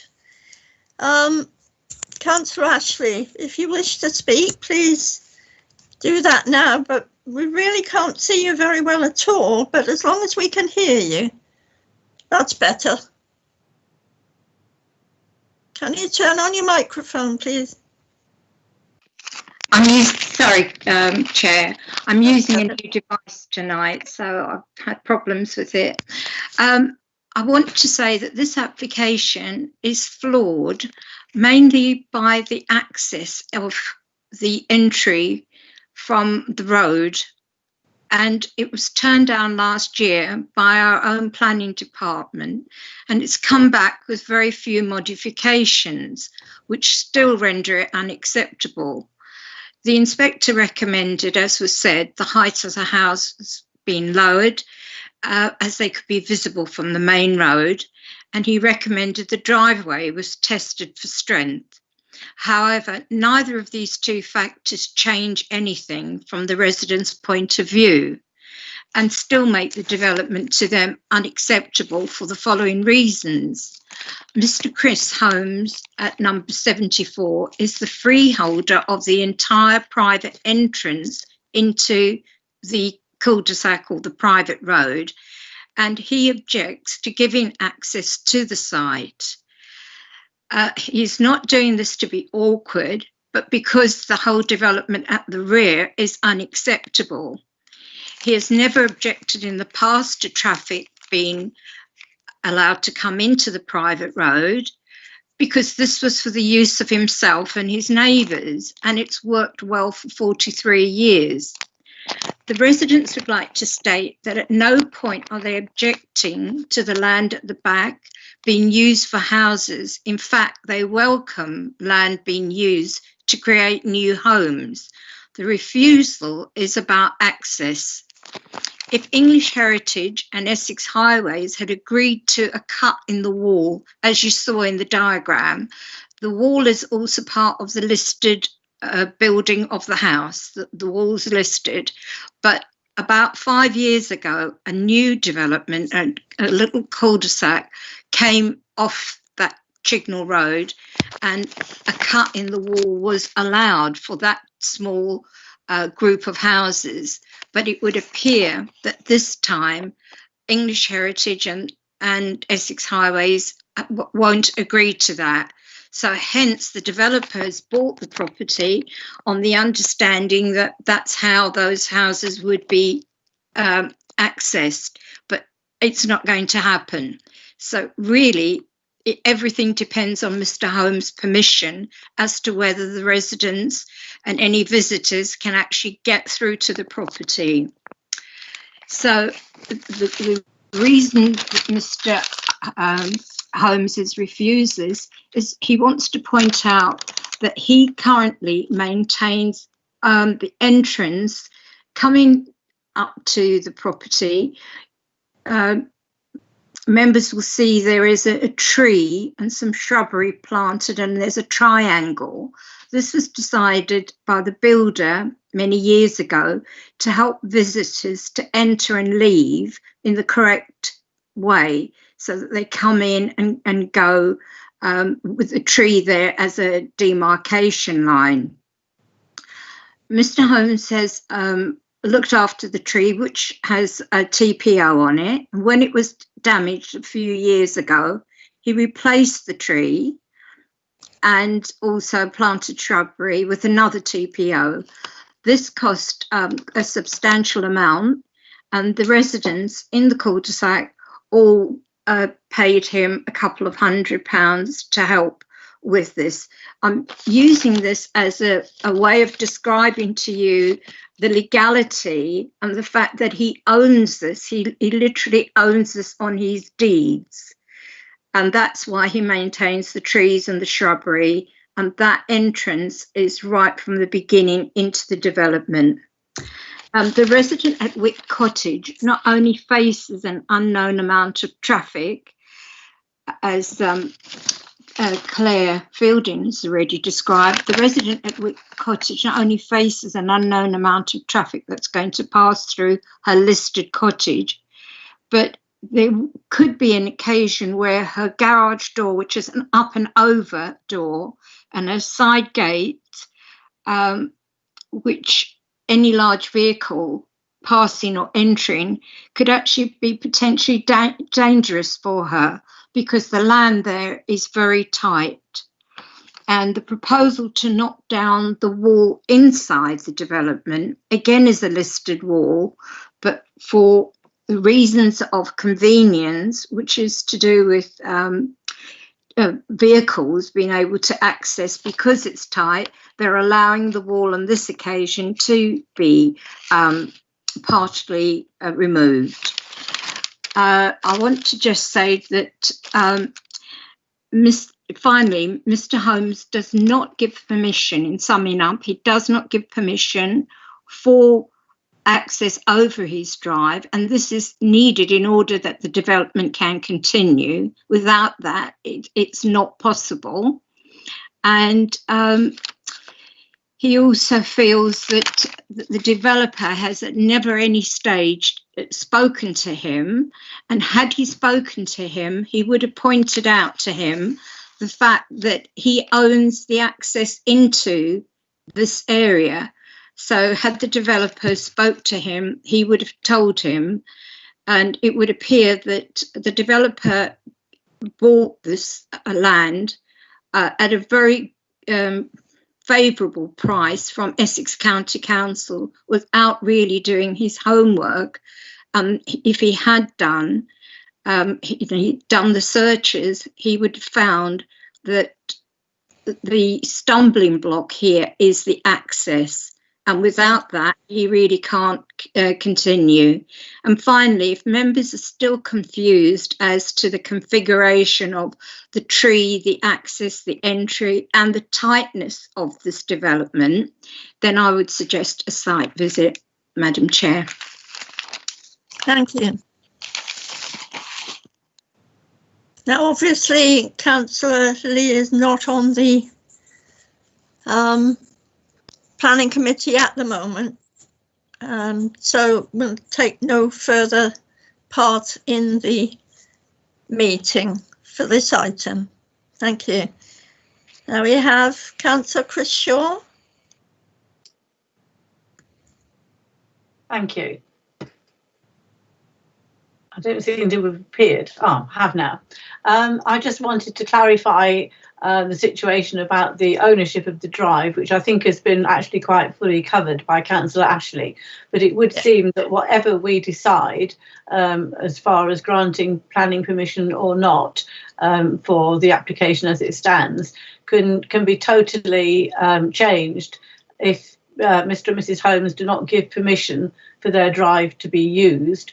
So the whole thing, as far as I can see it, does stand or fall on the permission to use that drive, whatever we say. So even though we can't take that into consideration as not a planning issue, that is an ownership issue of land. And so therefore the whole thing could be destroyed, which I think there is a condition which says that the applicant has to show that he has permission to use that before anything could happen. Yeah, thank you. Councillor Poulter.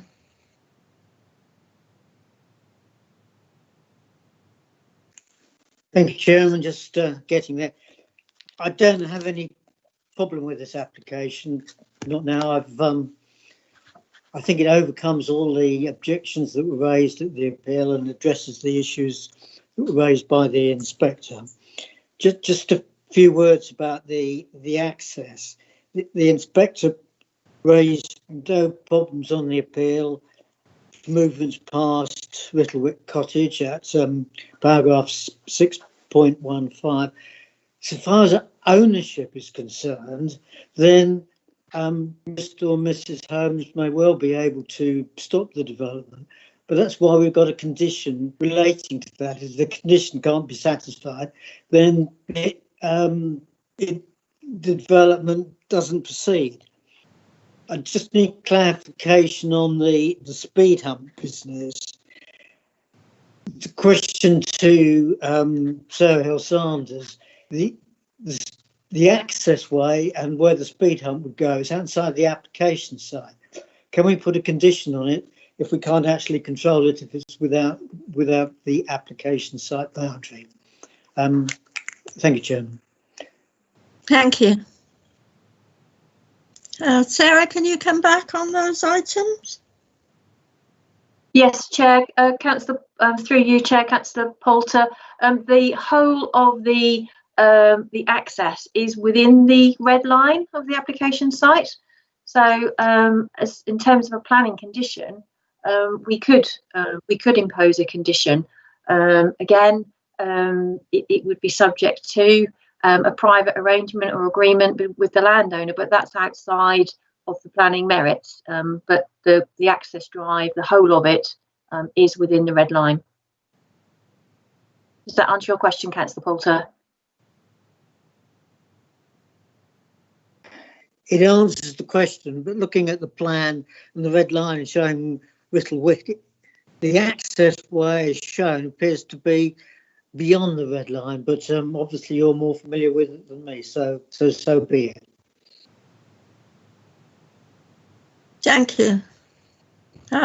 We have Councillor Pooley, who I didn't notice had put his hand up. So.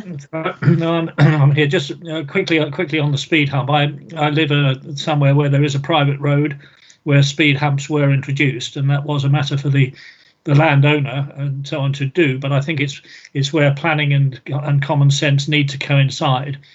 And if we can find a way of including that as a condition, I think we should. But my main question revolves around the change of use, which is still a matter for which this application is made, as I understand it. Now, the councillors will be aware that the relevant condition in the local plan, which seeks to protect community uses from a change of use to residential, has now been very much strengthened from the previous local plan. And this original application goes back to June of last year, or I think, and was presumably approved under officer delegation. And so my question would be whether that particular policy, weaker though it was at that time, was considered, and whether the applicant had done the full survey which is necessary under the local plan now in order to establish whether the site is no longer appropriate for community use. I can remember very clearly at the time that this was put up for sale by the County Council, of questioning whether that should be made available for at least consideration by various community organisations that had an interest in it, being very disappointed when it wasn't. And I have to wonder why that was, although that's not a planning consideration, why it was sold at an apparently very advantageous price, because actually it didn't have permission for residential use, and that was potentially precluded even then by the local plan. As of now, the local plan is very clear that not only does there have to be an alternative location and alternative possibilities for the previous use, which has obviously been met, but also that the site itself, for reasons which can't be overcome and has to be tested, is no longer appropriate for community use. So I wonder whether the council, whether the officers have a view on that. Sarah, can you come back, please? Yes, of course I can. Councillor Pooley, as part of the previous planning application, which was a while back now, we did obviously look at the relevant planning policy at the time to do with community use. The property was marketed openly.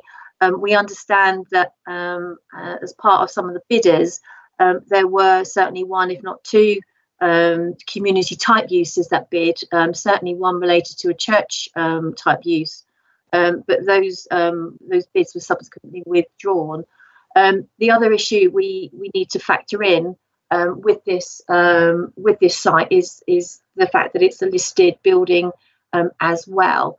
And one of the existing problems with the listed building is the internal works that have had to be carried out to it to make it suitable for a community use, such as fire doors and rails and that kind of thing.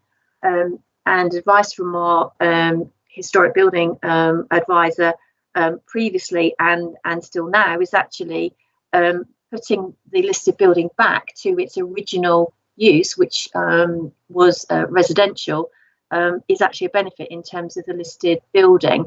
So we did look obviously at the loss of the community use. We were satisfied at the time that enough work had been done, plus factoring in the added issue of making sure we got an appropriate use to safeguard the interior of the listed building. And we are where we are in that we've been through an approval, we've been through a planning appeal, and both those recent decisions, accepted the conversion. I think it would be quite difficult, Councillor Pooley, whilst I appreciate we do now have a new local plan, I think it would be quite difficult to go back on that and expect the site to be going through a round of marketing, etc., all over again, some sort of 2 years after the event. Yeah, thank you for that. If I may come back on that just briefly, thank you for the explanation. I can understand it in that context, and it does sound to me like a pragmatic decision now, even though that we are still faced with the application to change the use, and even though the local plan is now strengthened in that respect, so that the requirements on the seller or on the developer would now be greater than they were a couple of years ago. You're saying pragmatically it would be difficult, so I will take that as your response. Thanks very much. Thank you. Councillor Ashley, can you please close your video? It's still open for some reason. Close your video, please. Thank you. Is there anyone else who wants to speak?